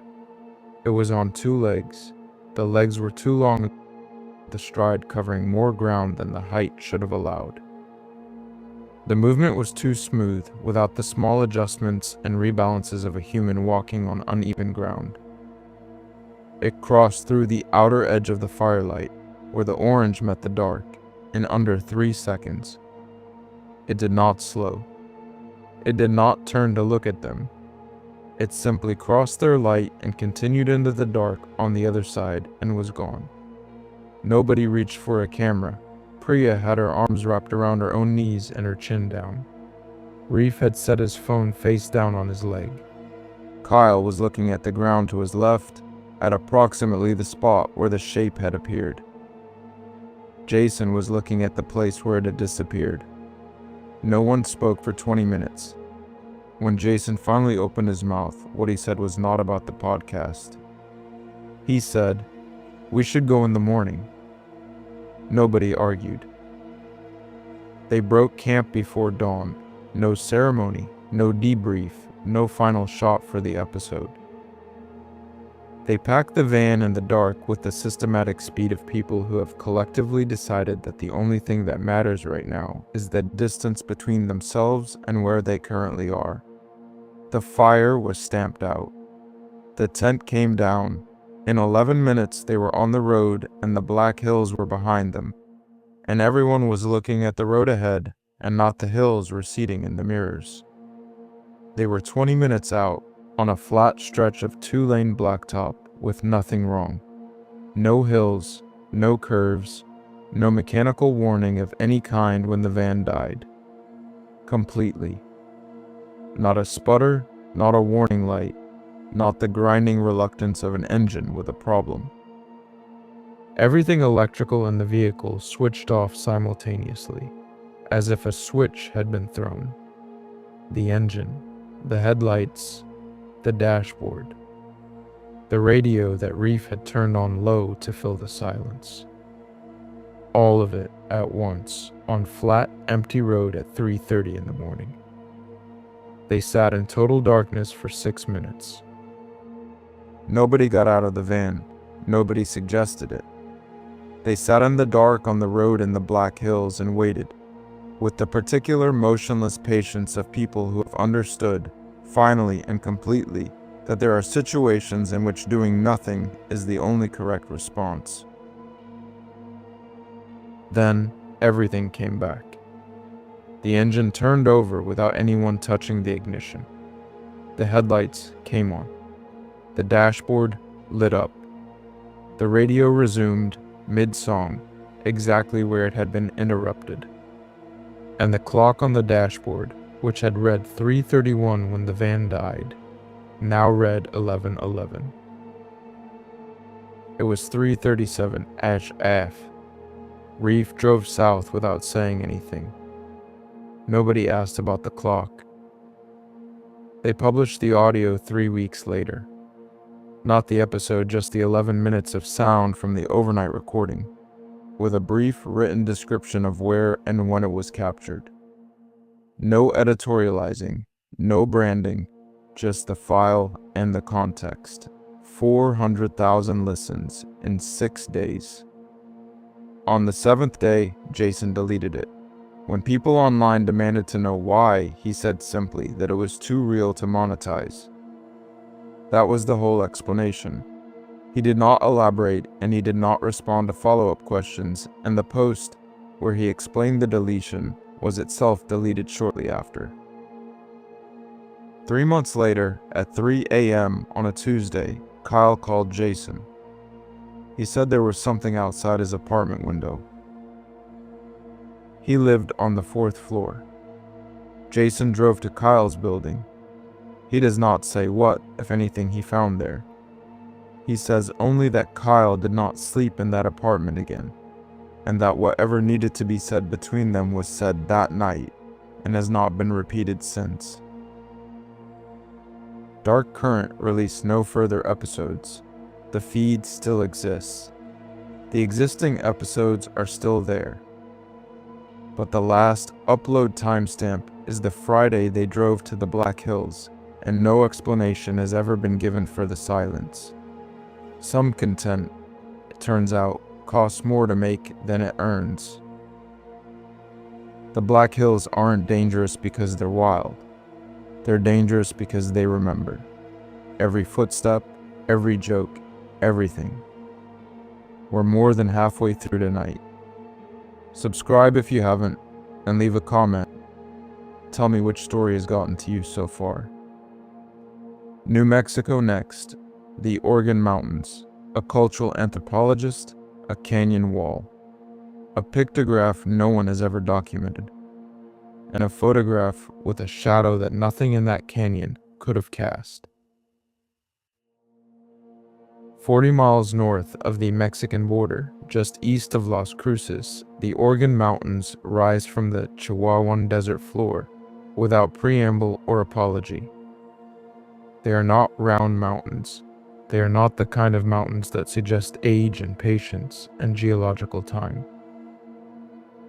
They are spires, jagged, vertical, cathedral-like formations of rock that thrust upward from the flat desert, as if something beneath the surface were trying to push through. From certain angles, they look exactly like the pipes of a massive church organ, which is where the name came from, though there is nothing remotely ecclesiastical about the feeling of standing at their base and looking up. What they look like, mostly, is somewhere else. Somewhere that does not follow the same rules as the landscape around them. NASA agrees. The agency has used sections of the Organ Mountains as a terrain analog for Mars. A place where the surface conditions, the rock formations, and the quality of the light combine to produce an environment close enough to the Martian surface to be useful for rover testing and astronaut training. This is not a metaphor. Scientists have stood in these mountains in spacesuits practicing for a planet 40 million miles away because the Organ Mountains feel sufficiently like somewhere that human beings have no business being. The Apache knew them differently. For the Mescalero Apache, whose territory encompassed this landscape for centuries, the Organ Mountains were a place of both resource and reverence, a source of water, shelter, and medicinal plants, and a site of spiritual significance that the Spanish missionaries who arrived in the 1600s were comprehensively unable to erase despite considerable effort. That colonial encounter left its own residue on the land. The Camino Real, the royal road connecting Mexico City to Santa Fe, ran through the desert at the foot of the mountains, and what traveled that road over 3 centuries included not just commerce, but conflict, forced conversion, epidemic disease, and the particular violence of a civilization attempting to overwrite another. The Organ Mountains stood through all of it. Their cave systems, which descend into the rock in passages that have never been fully mapped by any modern survey, hold evidence of human presence going back thousands of years. Some of that evidence has been documented. Some of it, in the deeper and more restricted canyon systems, has not been seen by outside eyes at all. Dr. Rosario Mendez had spent 23 years working toward those canyons. She was 51, a cultural anthropologist at the University of Texas at El Paso, whose specific field was pre-Columbian rock art in the Chihuahuan Desert region. She had published 11 peer-reviewed papers, received 3 federal research grants, and spent more hours in desert canyons than most people spend outdoors in a lifetime. She was methodical in the way that long academic careers produce not cautious so much as thorough, with an instinctive suspicion of the unexamined assumption, and a deep respect for the cultures whose material she spent her life studying. Her assistant on this trip was Calvin Reyes, 24, a first-year graduate student from El Paso, who handled the photographic documentation and had the particular energy of someone who understood they were being trusted with something important and was determined not to waste it. He was good with a camera. He was good at being quiet when quiet was needed. He had not, before this trip, spent significant time in the Oregon Mountains canyons. Neither had anyone in that particular restricted section of the canyon system for a very long time. The permits Dr. Mendez had taken 18 months to obtain had been granted with a single specific condition attached. The research team was to document only, not to remove, not to disturb, not to respond to anything they could not explain. The canyon was narrower than the map suggested. Dr. Mendez had worked from aerial photography and previous survey data to plan the route in, but aerial photography flattens everything, and survey data is only as good as the people who gathered it. And neither had prepared her for the particular quality of the light. Inside the canyon walls at morning, the way the high orange rock caught the early sun and directed it downward in a diffused amber that made every surface visible in extraordinary detail. Rock art and light like that presents itself. She had been in canyons where you could walk for an hour and miss a panel that was directly above you. She did not think she would miss much in here. Day one was documentation. They worked systematically from the canyon entrance inward. Calvin with the camera and the scale markers and the documentation forms. Dr. Mendez with her notebook and her 15 years of familiarity with the visual vocabulary of this tradition. They found panels she had seen described in survey notes, hunting scenes, handprints, the cosmological symbols that appear consistently across the Chihuahuan tradition, regardless of period. Good material, expected material, the kind of work that confirms a hypothesis rather than challenging it. She did not find the other panel until the afternoon of day 2. She almost walked past it. It was on a section of wall set back into a shallow overhang, at a height that required her to crouch slightly and turn her head at an angle the light didn't naturally reach. She saw by accident the edge of a figure caught by a slant of late afternoon sun that reached the overhang for perhaps 20 minutes at that time of year. She stopped. She adjusted her position. She looked at it for a long time without speaking. "Calvin," she said finally, "come and look at this." He crouched beside her and looked. The panel was unlike anything in the documented record of this region that either of them had ever seen. The figures were rendered in the same red ochre pigment as everything else in the canyon, but the central figure, the dominant figure, the one that organized the composition, was wrong in ways that she needed time to process. It was elongated, too tall, too narrow, with limbs that didn't proportion correctly to the torso in any anatomical tradition she recognized. Its posture was ambiguous, neither fully upright nor fully horizontal, existing in some intermediate state that suggested transition, between positions, between things. Surrounding it, at varying distances and rendered in smaller scale, were other figures. Human figures, she thought, though she noted the thought carefully, aware that projection was an occupational hazard. These smaller shapes were oriented uniformly, all of them facing away from the central figure, all of them rendered with a quality of arrested movement. They were not standing. They were fleeing. Whatever this was, it had been here for a very long time, and no one had written it down. Calvin photographed the panel from every angle. He photographed the overhang. He photographed the approach. He used the scale markers and the color references and the angle markings she called out to him. And he did all of it with the careful thoroughness she had come to rely on. They documented for 2 hours until the light failed, then made camp at the wide section of the canyon floor, where they had left their equipment, and ate in the particular satisfied silence of a productive day's work. That night, Calvin was reviewing the photographs on his laptop when he stopped. He went back 2 frames, then forward one, then back again. He looked at the image for a while without speaking, the way you look at something when you are trying to construct an alternative explanation before you accept the one in front of you. He looked at the framing, the angle, the direction of the natural light, and the canyon at the time of capture.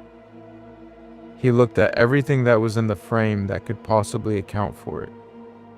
Then he turned the laptop to face Dr. Mendez.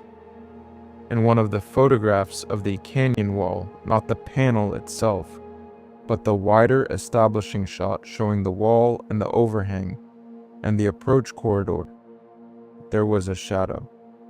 Distinct, clear, unmistakable. The shadow of a person cast against the rock face, stretching upward and to the left, in the reaching posture of someone with their arm extended. A complete and specific human shape.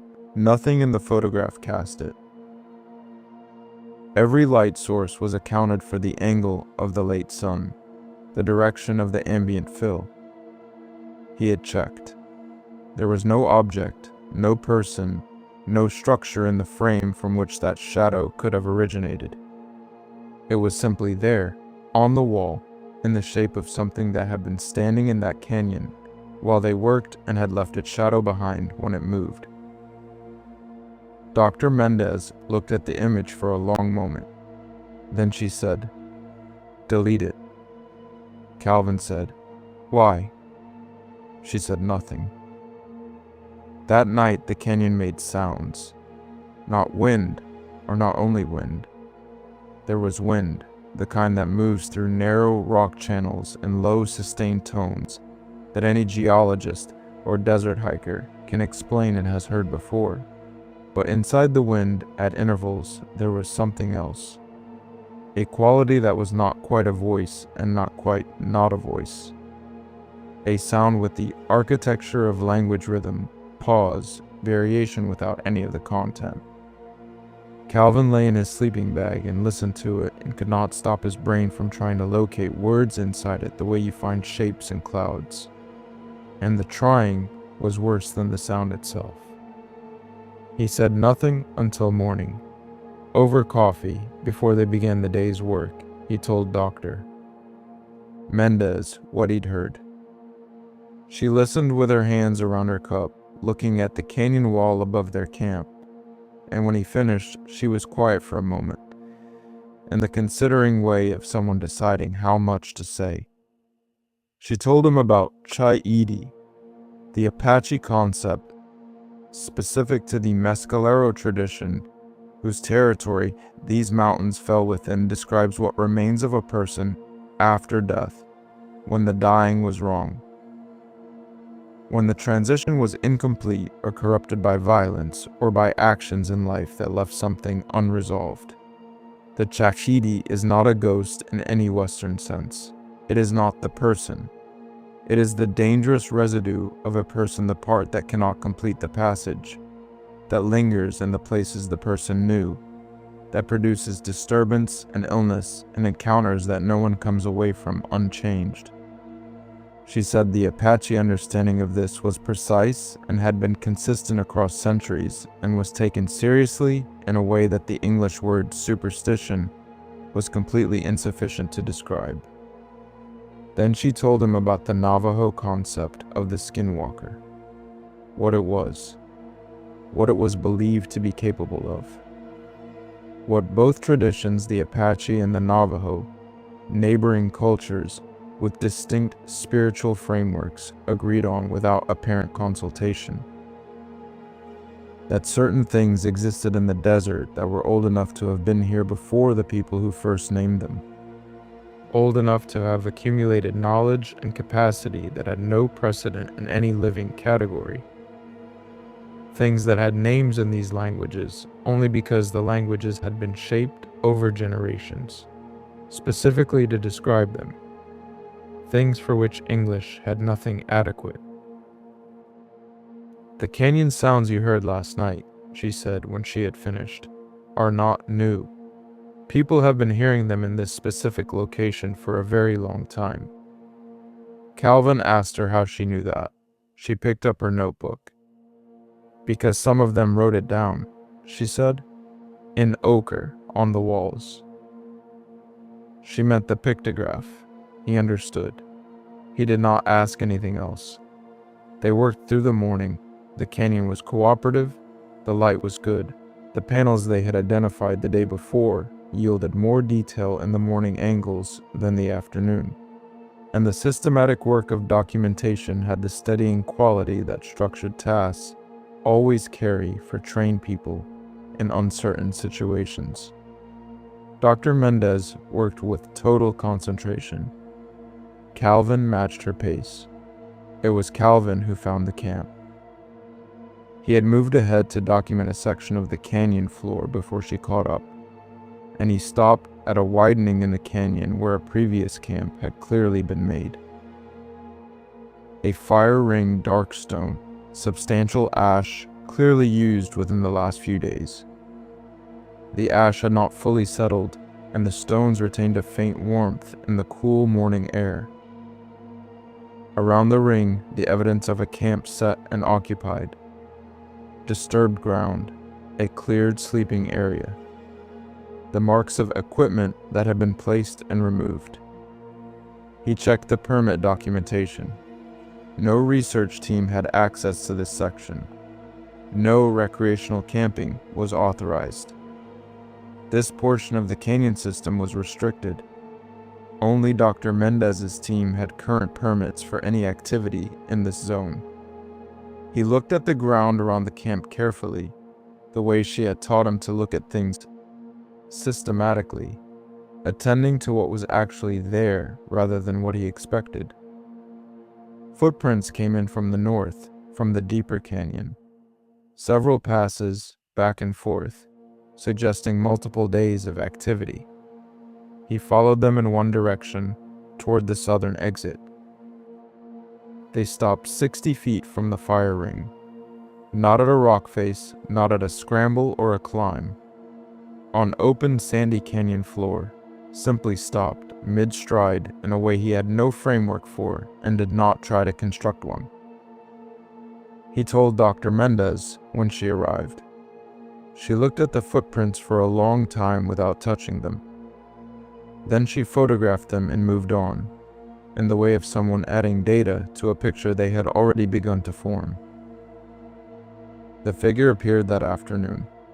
Calvin was on a shelf of rock 8 feet above the canyon floor, documenting a high panel, when he looked up at the ridge above the canyon's southern wall. A shape was there, a person upright, human proportioned, standing at the ridgeline in full daylight, with no concealment and no movement, just watching the canyon below. He called out, a greeting reflexive, ordinary, the sound you make when you see another person somewhere you hadn't expected one. His voice went up to the ridge, and then his voice came back. Not an echo. Echoes are immediate, and they decay, and they don't carry language. This was his voice, his exact voice, his vowels, his intonation, his specific way of shaping that greeting coming from the ridge and calling his name. Not his greeting, reflected.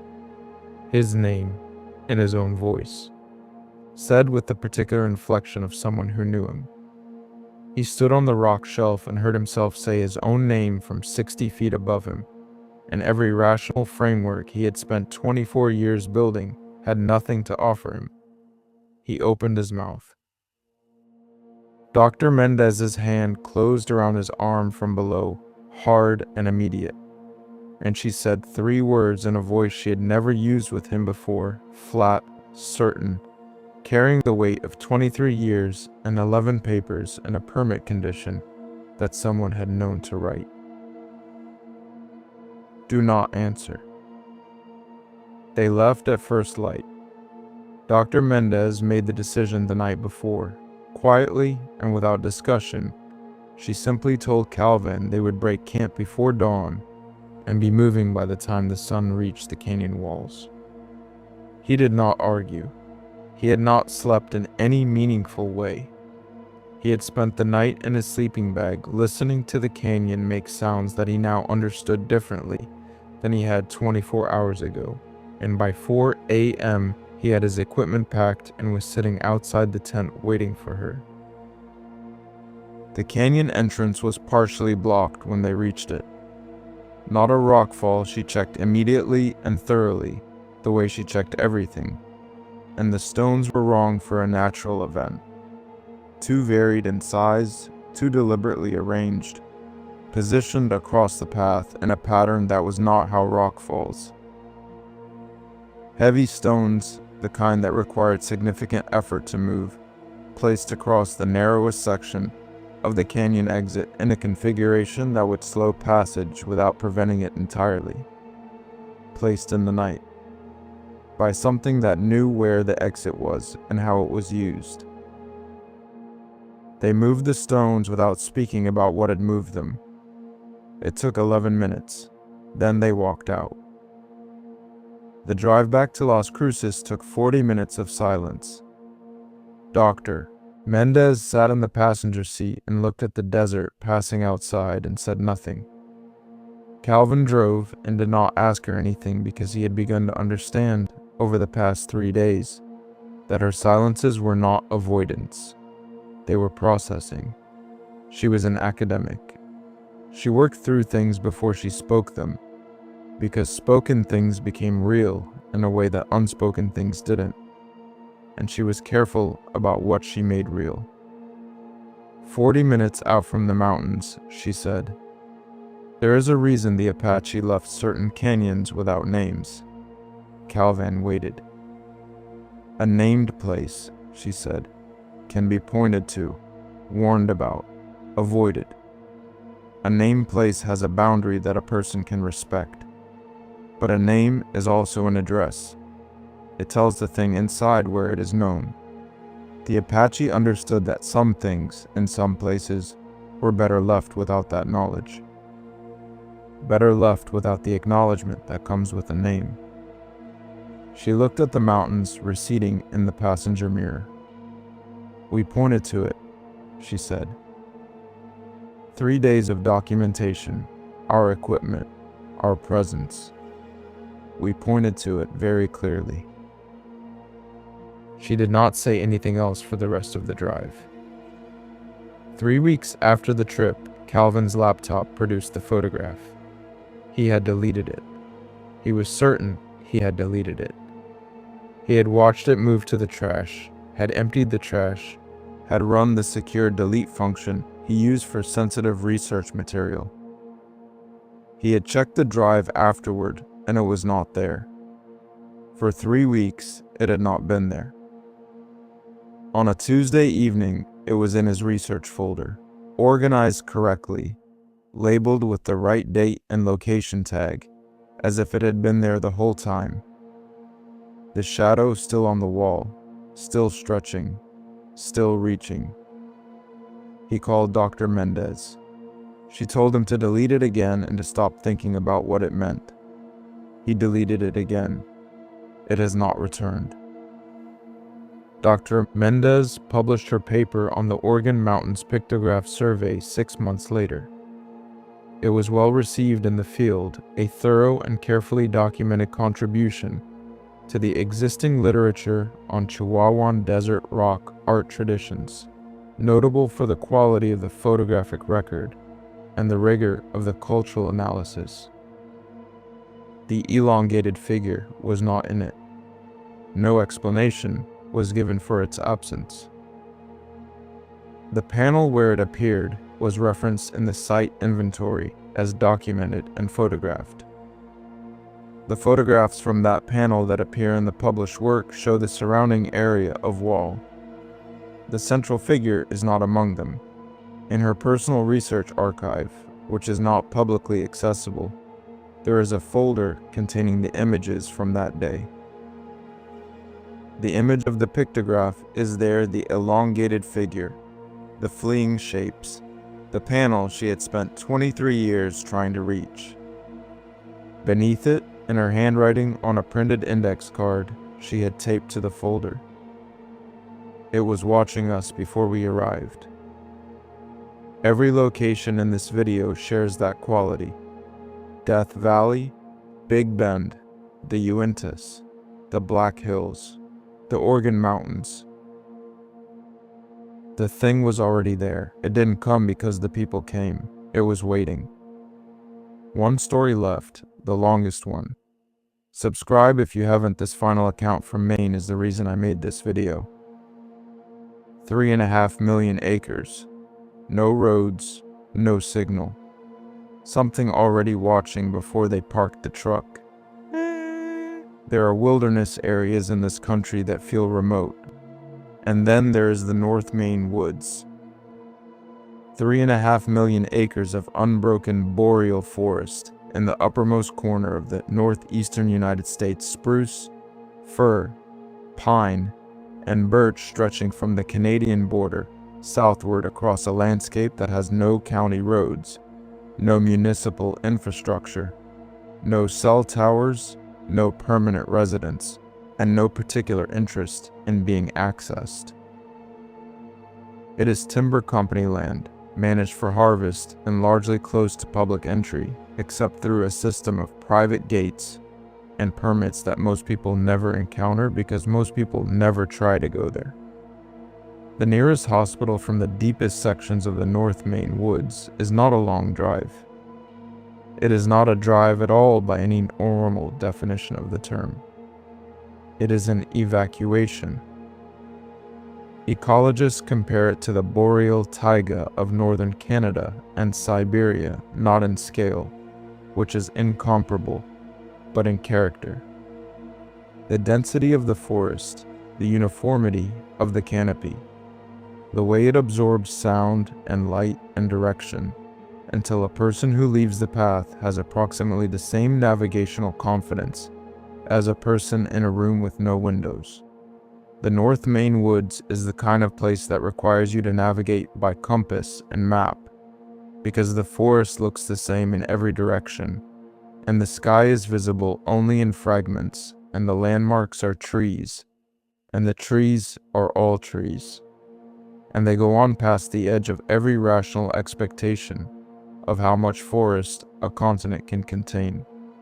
The Penobscot and Passamaquoddy peoples, two of the nations of the Wabanaki Confederacy, whose territory encompassed this forest for thousands of years before the timber companies arrived, speak of Pamola, a spirit associated with the night and with storms and with the high peaks of the interior, described with an anatomy that combines elements of human, eagle, and moose in a configuration that belongs to none of those things individually.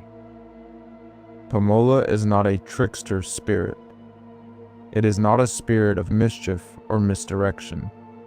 It is a spirit of punishment of consequence delivered to those who go where they are not meant to go, who take from the land what they have not been given permission to take, who enter the deep forest without understanding that the deep forest is not waiting to welcome them. The Wabanaki have other words for other things in the North Maine woods. Most of those words are not shared with outsiders. What is shared is the consistent and unelaborated guidance that has been offered for generations to anyone who asks. There are places in that forest that are not for people. You will know them when you reach them. Turn around when you do. Greta Lindqvist had spent 11 years leading people into the North Maine woods. She was 33, Swedish-American, born in Göteborg and raised in Portland, Maine, from the age of 7 by parents who had brought with them from Scandinavia the particular Northern European comfort with forests in winter and the long relationship between people and wilderness that does not require the wilderness to be friendly. She had completed wilderness guide certification at 22 and built a specialized practice around survivalist immersion retreats, 5-day programs taking corporate clients into backcountry settings to experience genuine, unmediated wilderness conditions. She was precise, prepared, and professionally warm in the specific way of someone who has learned to be warm without being permeable. She had done this trip 41 times. She had never been troubled by it. Something about this one was different before it started. She could not have said what. Nothing concrete, no weather warning, no equipment issue, no logistical problem. Just a quality to the morning they drove in from Millinocket, a quality to the light above the tree line when the gate came into view. The sense, which she did not mention to her client, of something that knew they were coming. Alan Firth was in the passenger seat talking about his quarterly targets. The birds were wrong from the first morning. Greta noticed it.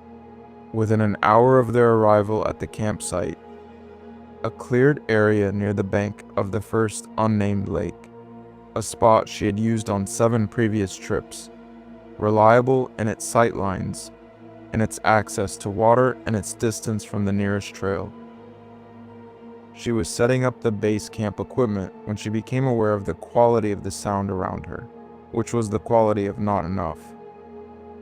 The boreal forest in September should be loud with bird activity warblers, moving through on the southward migration. Kingfishers working the lakeshore, the steady percussion of woodpeckers in the standing dead timber. There was none of it.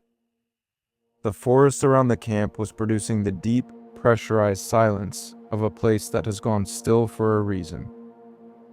She wrote it in her field journal. Bird activity, absent, note for morning. She did not tell Alan. He was busy being impressed by the equipment she had issued him, which was the phase most of her clients went through in the first few hours. The tactical gear, the fire kit, the water filtration system. He had the particular energy of a man who had spent a great deal of money on an experience and was determined to engage with it on his terms. He talked during the camp setup and during dinner and into the early evening, the way some people fill silence reflexively, and Greta answered his questions and guided his fire building, and said nothing about the birds. She was good at saying nothing. The sound came on the first night, at some point past 2 a.m. Alan was awake for it. She heard him shift in his tent, heard his breathing change. Something was moving through the forest to the north of the camp, moving through it in the way of something very large, very deliberate, very unconcerned about concealment. Branch displacement. The compression of undergrowth under significant weight. A rhythm that was not the panicked movement of a startled animal, but the steady, unhurried progression of something that knew exactly where it was going. Greta. His voice was controlled, which surprised her. Points to him for that. Moose, she said, moving through to the water. Go back to sleep. A pause, then. That's a moose. They're very large animals, she said. She lay still in her own tent and listened to the movement until it faded north of the lake. It had not sounded like a moose. The weight distribution between each step was wrong, too even, too measured, without the rolling gait of the largest deer species on the continent. She knew what moose sounded like moving through forest at night. She had known since she was 12 years old. She did not sleep again. In the morning she found the tree. It was a white spruce at the northern edge of the camp, clearing one of the boundary trees. She used to orient the site, a tree she had walked past dozens of times on previous trips. The bark had been stripped from it at a height of approximately 10 feet, in a vertical band about 18 inches wide, the exposed wood pale and clean against the dark of the remaining bark. She stood in front of it for a while, reading it.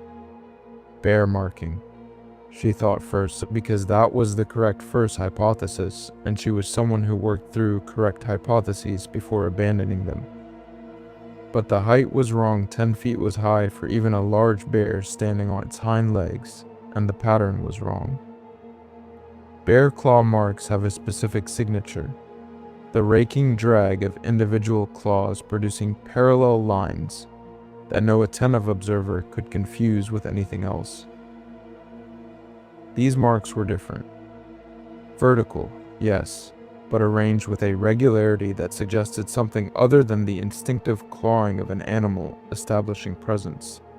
They were almost geometric, almost deliberate, as if whatever had made them had taken care with the making. She photographed it. She said nothing to Alan. That afternoon was when he disappeared. She had left him at camp for 20 minutes, a standard exercise, the first solo time of the program, designed to begin building comfort with independent wilderness presence. She went north along the lakeshore to check a reference point and returned to find the camp empty. She called his name. The forest absorbed it the way the boreal forest absorbs everything completely, without echo, as if the sound had never existed. She called 4 more times, moving the radius outward, reading the ground for his boot prints, finding them leading west toward the bog at the lake's far end. She followed them at a pace that was faster than a walk without being a run, because running announces panic. And panic is the most dangerous thing a guy can introduce into a situation. She found him at the bog's edge. He was standing with his back to her, facing the tree line across the water, absolutely still. Not the stillness of someone watching wildlife, the stillness of someone who was not entirely present in the way that people normally are present in their bodies. She called his name. He didn't move. She called it 3 more times, walking toward him, watching his back for any response. Nothing. She reached him, put her hand on his shoulder, and said his name directly and clearly at close range. He turned. His face was arranged in the expression of someone surfacing from a deep place, the particular blankness of a person reorienting to a reality they had briefly left. He looked at her, then he looked at the bog, then back at her. "Did you call me?" he said. "Yes," she said, several times. He looked back at the bog again, at the dark tree line on the far side of the water, and she watched something move through his expression that he did not have the language for. "I don't remember walking here," he said. Greta did not sleep on the second night. She did not make a decision about this. It was not a choice she consciously arrived at. She simply lay in her tent after the camp had gone quiet, and found that sleep was not available to her in the way it normally was, as if some part of her nervous system had made a calculation she hadn't been consulted on and concluded that unconsciousness was not appropriate for the current environment. She accepted this. She had learned, over 11 years of work in difficult wilderness settings, to trust her body's assessments of situations her mind hadn't fully processed yet. At some point past midnight, she heard it. She had no category for it. That was the detail she returned to later, repeatedly, with the frustration of a person who has spent a career building categories for everything the wilderness produces, and suddenly finds the catalog insufficient. It was not an animal sound she had heard every animal in the North Maine woods, at every hour and in every season. It was not wind, which she knew by its rhythm and its relationship to the canopy above. It was not a tree fall, not ice, not water. It was a low sound, rolling, almost vocal, with the suggestion of a register that a voice operates in, without any of the content of voice. Patient, continuous. Aware of her in a way that sound is not normally aware of anything. She got up and built the fire higher. Then she lit a second fire, 15 feet to the north, in the direction the sound seemed to be coming from. The sound moved, not away, it's around. She tracked it by the silence it left in the forest, the way you track a predator, by the stillness of prey animals. A moving pocket of absence, circling the 2 fires at a consistent distance, never closing in, never retreating. She sat between the fires with her headlamp off and her eyes wide and watched the darkness for 3 hours, tracking the silence as it moved. Just before dawn, it stopped. Day 3 was clear and cold, and the forest was beautiful in the thin autumn light, in the way that beautiful things sometimes are when you no longer trust them. They found the structure an hour after breaking camp, off the route to the north, in a small clearing that Greta had passed through on previous trips and that had contained nothing the last time she'd seen it. It had been built recently within the last 24 hours, she assessed, based on the moisture content of the broken branch ends and the freshness of the worked wood. Branches woven into a dome approximately 4 feet high and 6 feet across, with the construction quality of something that had been made carefully, not hastily. Not a fallen tree, not a debris pile, built. She and Alan stood at its entrance, a low opening on the eastern face, and she crouched and looked inside. 3 small carved figures set upright in the soil of the dome's floor. Not polished, not ceremonial in any tradition she recognized. Rough, quick, the marks of something that carved with purpose rather than art. Beside them, bone fragments, small, from something she couldn't immediately identify without handling them, which she didn't do. And in the center of the floor, placed with the deliberate precision she had come to recognize as this forest's particular signature, a compass. Old, rusted, the needle still functional, pointing south, which was correct, which was entirely, ordinarily correct. Alan raised his phone to photograph it. "Don't," she said. "Then, step back." She dismantled the structure herself, pulling the woven branches apart and scattering them, not looking at Alan while she did it. When he asked why, she said, "We don't leave it standing." When he asked why again, she said, "Alan, please." He was quiet for the rest of the afternoon. He woke screaming at 1 a.m. Not a nightmare sound, not the half-formed vocalization of sleeping distress. A full, waking scream, the kind that comes when the eyes are open and the mind is fully present, and what it is fully present to is something it cannot accept. Greta was out of her tent before the sound had fully registered, headlamp on, moving to his tent in 4 steps. He was pressed against the far wall of the tent, as far from the entrance as the space allowed, knees drawn up, pointing at the center of the tent floor. He said something had been inside, standing over him, looking down at him in the dark. He said he had felt its presence before he saw it, the displacement of air, the change in the quality of the darkness directly above his face. He had opened his eyes and it had been there, and then it was gone, and he had screamed. Greta checked the tent zipper. It was open, 8 inches from the bottom of the zip, the kind of gap that opens from the outside. Alan looked at the zipper, then he looked at her. "I want to leave," he said. His voice was steady in the way that voices are steady when they are working very hard to remain so. She agreed. She did not tell him that they were 15 miles from the truck and it was 1 a.m. and the forest at night over unmarked terrain was a genuinely dangerous navigation problem under the best of circumstances. She told him they would wait for first light, which was 2 hours away, and that she would keep the fire burning and they would sit together and watch it and be ready to move the moment the sky began to lighten. They sat. Neither spoke. The fire burned. The forest was dark beyond it, and Greta kept her headlamp in her hand and her eyes moving, reading the dark at the edge of the firelight for the small changes in texture that indicate presence. She could hear it moving, just outside the circle of the fire's reach, back and forth along the northern edge of the camp, the same patient lateral movement, she had tracked by silence 2 nights before.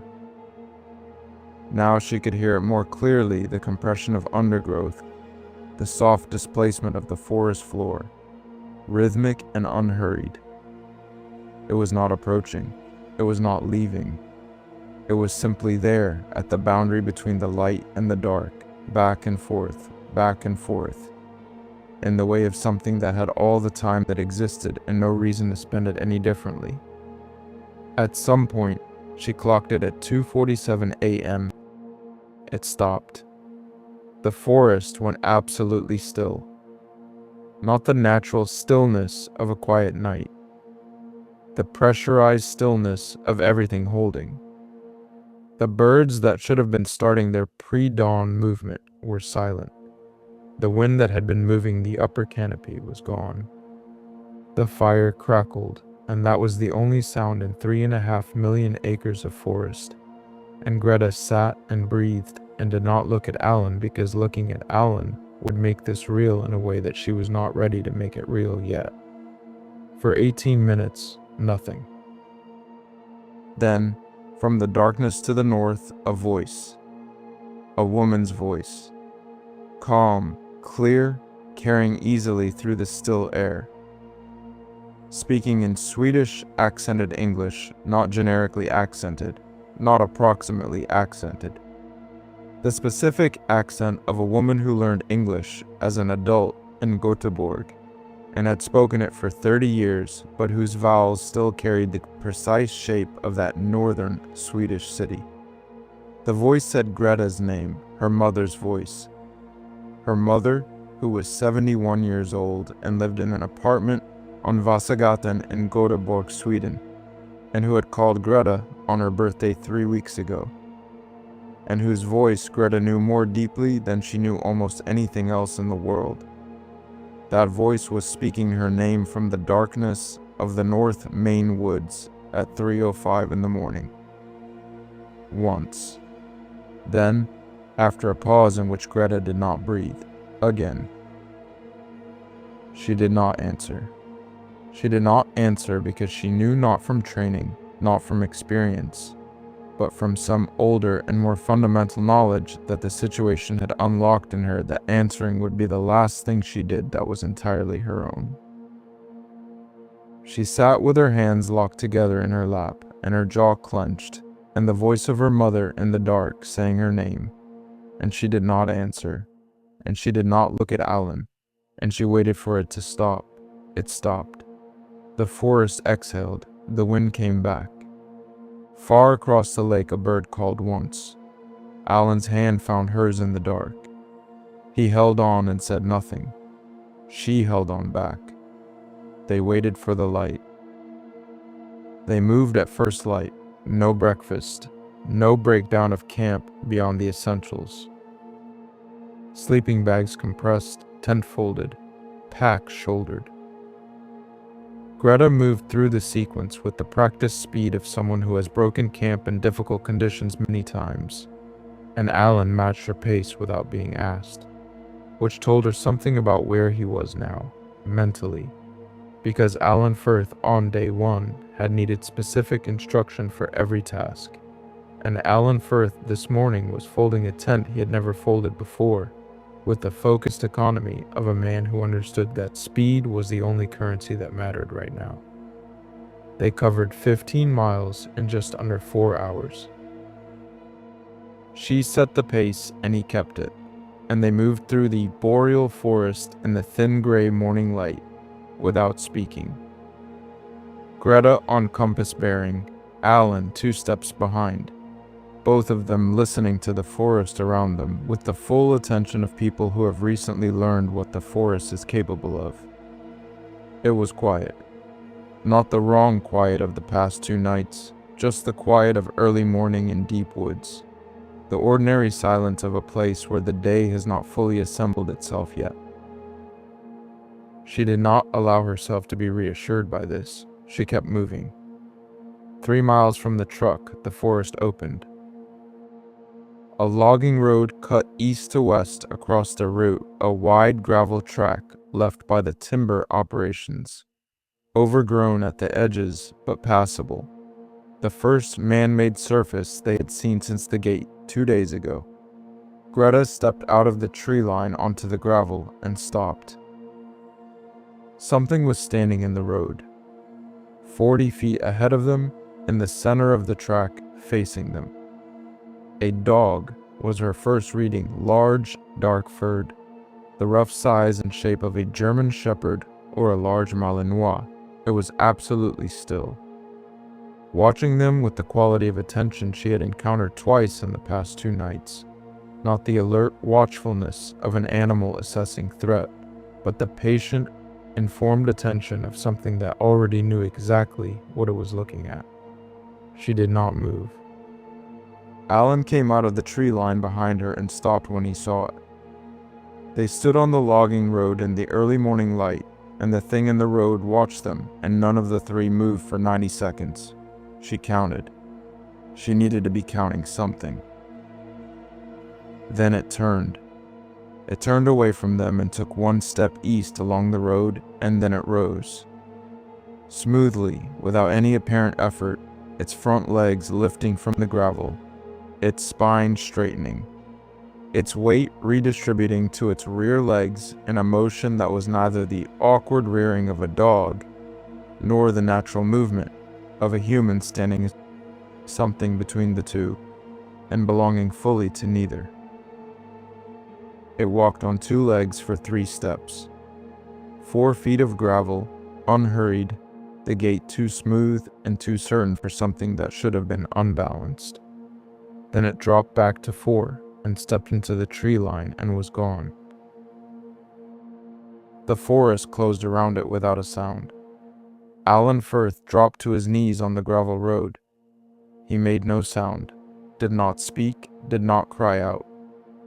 His knees simply found the ground, and he knelt there on the logging road in the morning light, with his hands on his thighs and his eyes on the tree line where it had disappeared. Greta put her hand under his arm after a moment, and helped him to his feet, and he rose without resistance. They walked the remaining 3 miles to the truck and got in, and she drove south on the timber access roads and then onto the state highway, and neither of them said a single word for 2 hours. She was the one who finally spoke. She asked if he was all right.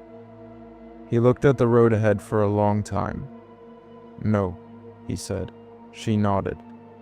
"Me neither," she said. Alan Firth returned to Boston.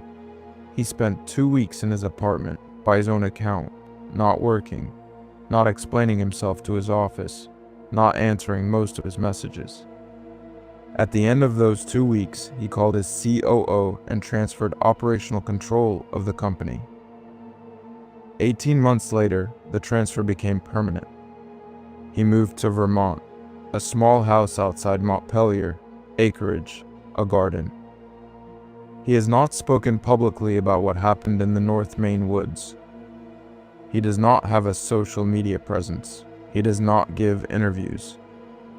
The people who knew him before describe a man who became fundamentally quieter, fundamentally less interested in the things that used to organize his life, as if the logging road in Maine had redistributed his weight the way something had redistributed its own, and he had simply not gone back to the old configuration. Greta still guides. She still runs survivalist retreats, still takes corporate clients into backcountry settings, still does the work she built her life around with the precision and professionalism that her clients pay for, and that she delivers without exception. She does not go north of Millinocket, the stretch of forest between the 2 lakes, the first unnamed lake where they made base camp, and the second unnamed lake 3 miles further north that she never reached because she was already tracking Alan's footprints to the bog. She does not mark on any map she provides to clients. The lakes have Forestry Service designations. They have coordinate references in the timber company records. She knows their locations with a precision that comes from 11 years of working that terrain. She does not write them down. She does not name them. She has decided that some places are better left without that. 6 places, 6 encounters, 1 thread. In not one of these accounts did the thing attack. Marcus in Death Valley, Delia and Tomas in Big Bend, Neil in the Uintas, Jason's group in the Black Hills, Dr. Mendez in the Oregon Mountains, Greta and Alan in the North Maine woods. Every single one of them, it watched, it tested, it learned. It used what it found and then it let them leave. This is not the behavior of a predator. This is something with a patience we don't share. Something that has been doing this longer than any of the languages we use to name it. The Timbisha Shoshone, the Ute, the Lakota, the Apache, the Wabanaki, 5 nations, 5 languages. One warning held for thousands of years. They didn't invent it to frighten children.